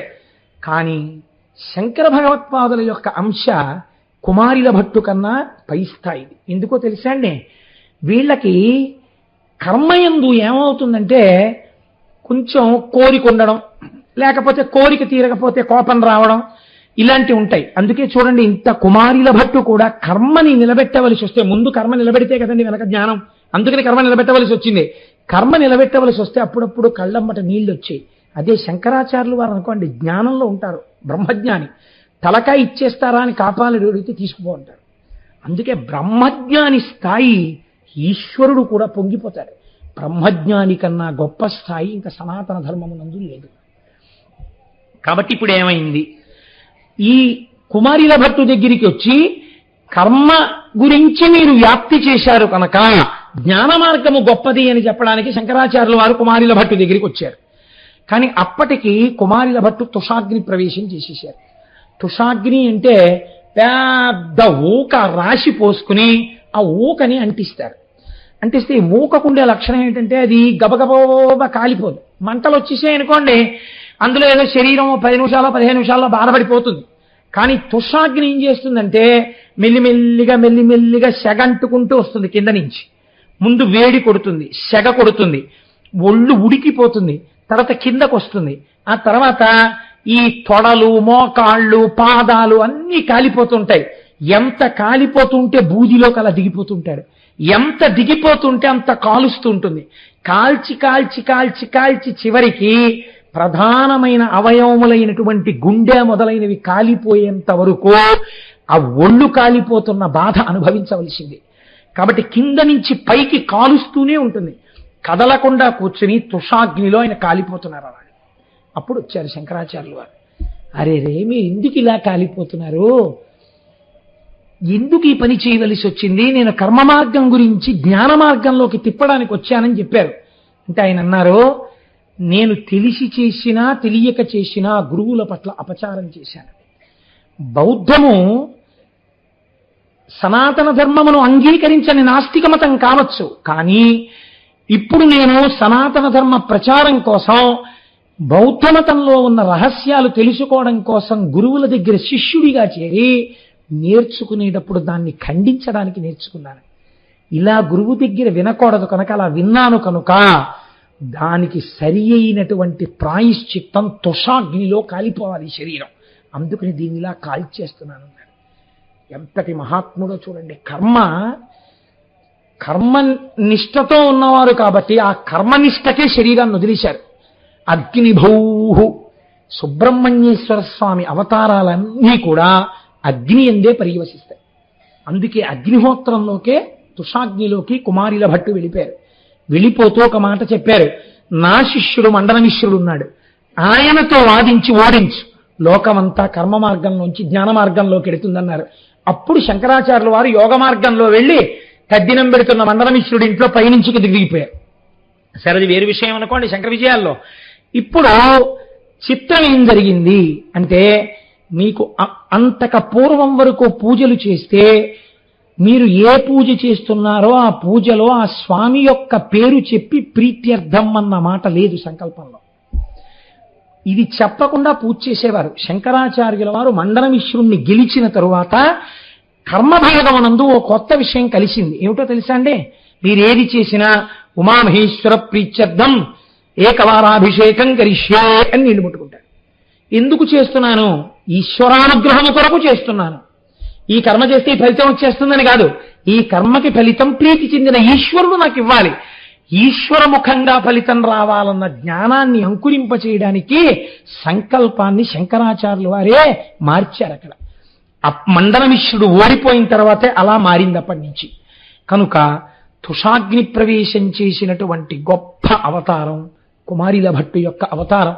ఆయన అవతారం రాబట్టే మనకి సనాతన ధర్మము మళ్ళీ నిలబడేటటువంటి అవకాశము ఈ లోకమునందు కలిగినది. అంతటి మహోత్కృష్టమైనటువంటి అవతారము కుమారిల భట్టు యొక్క అవతారం.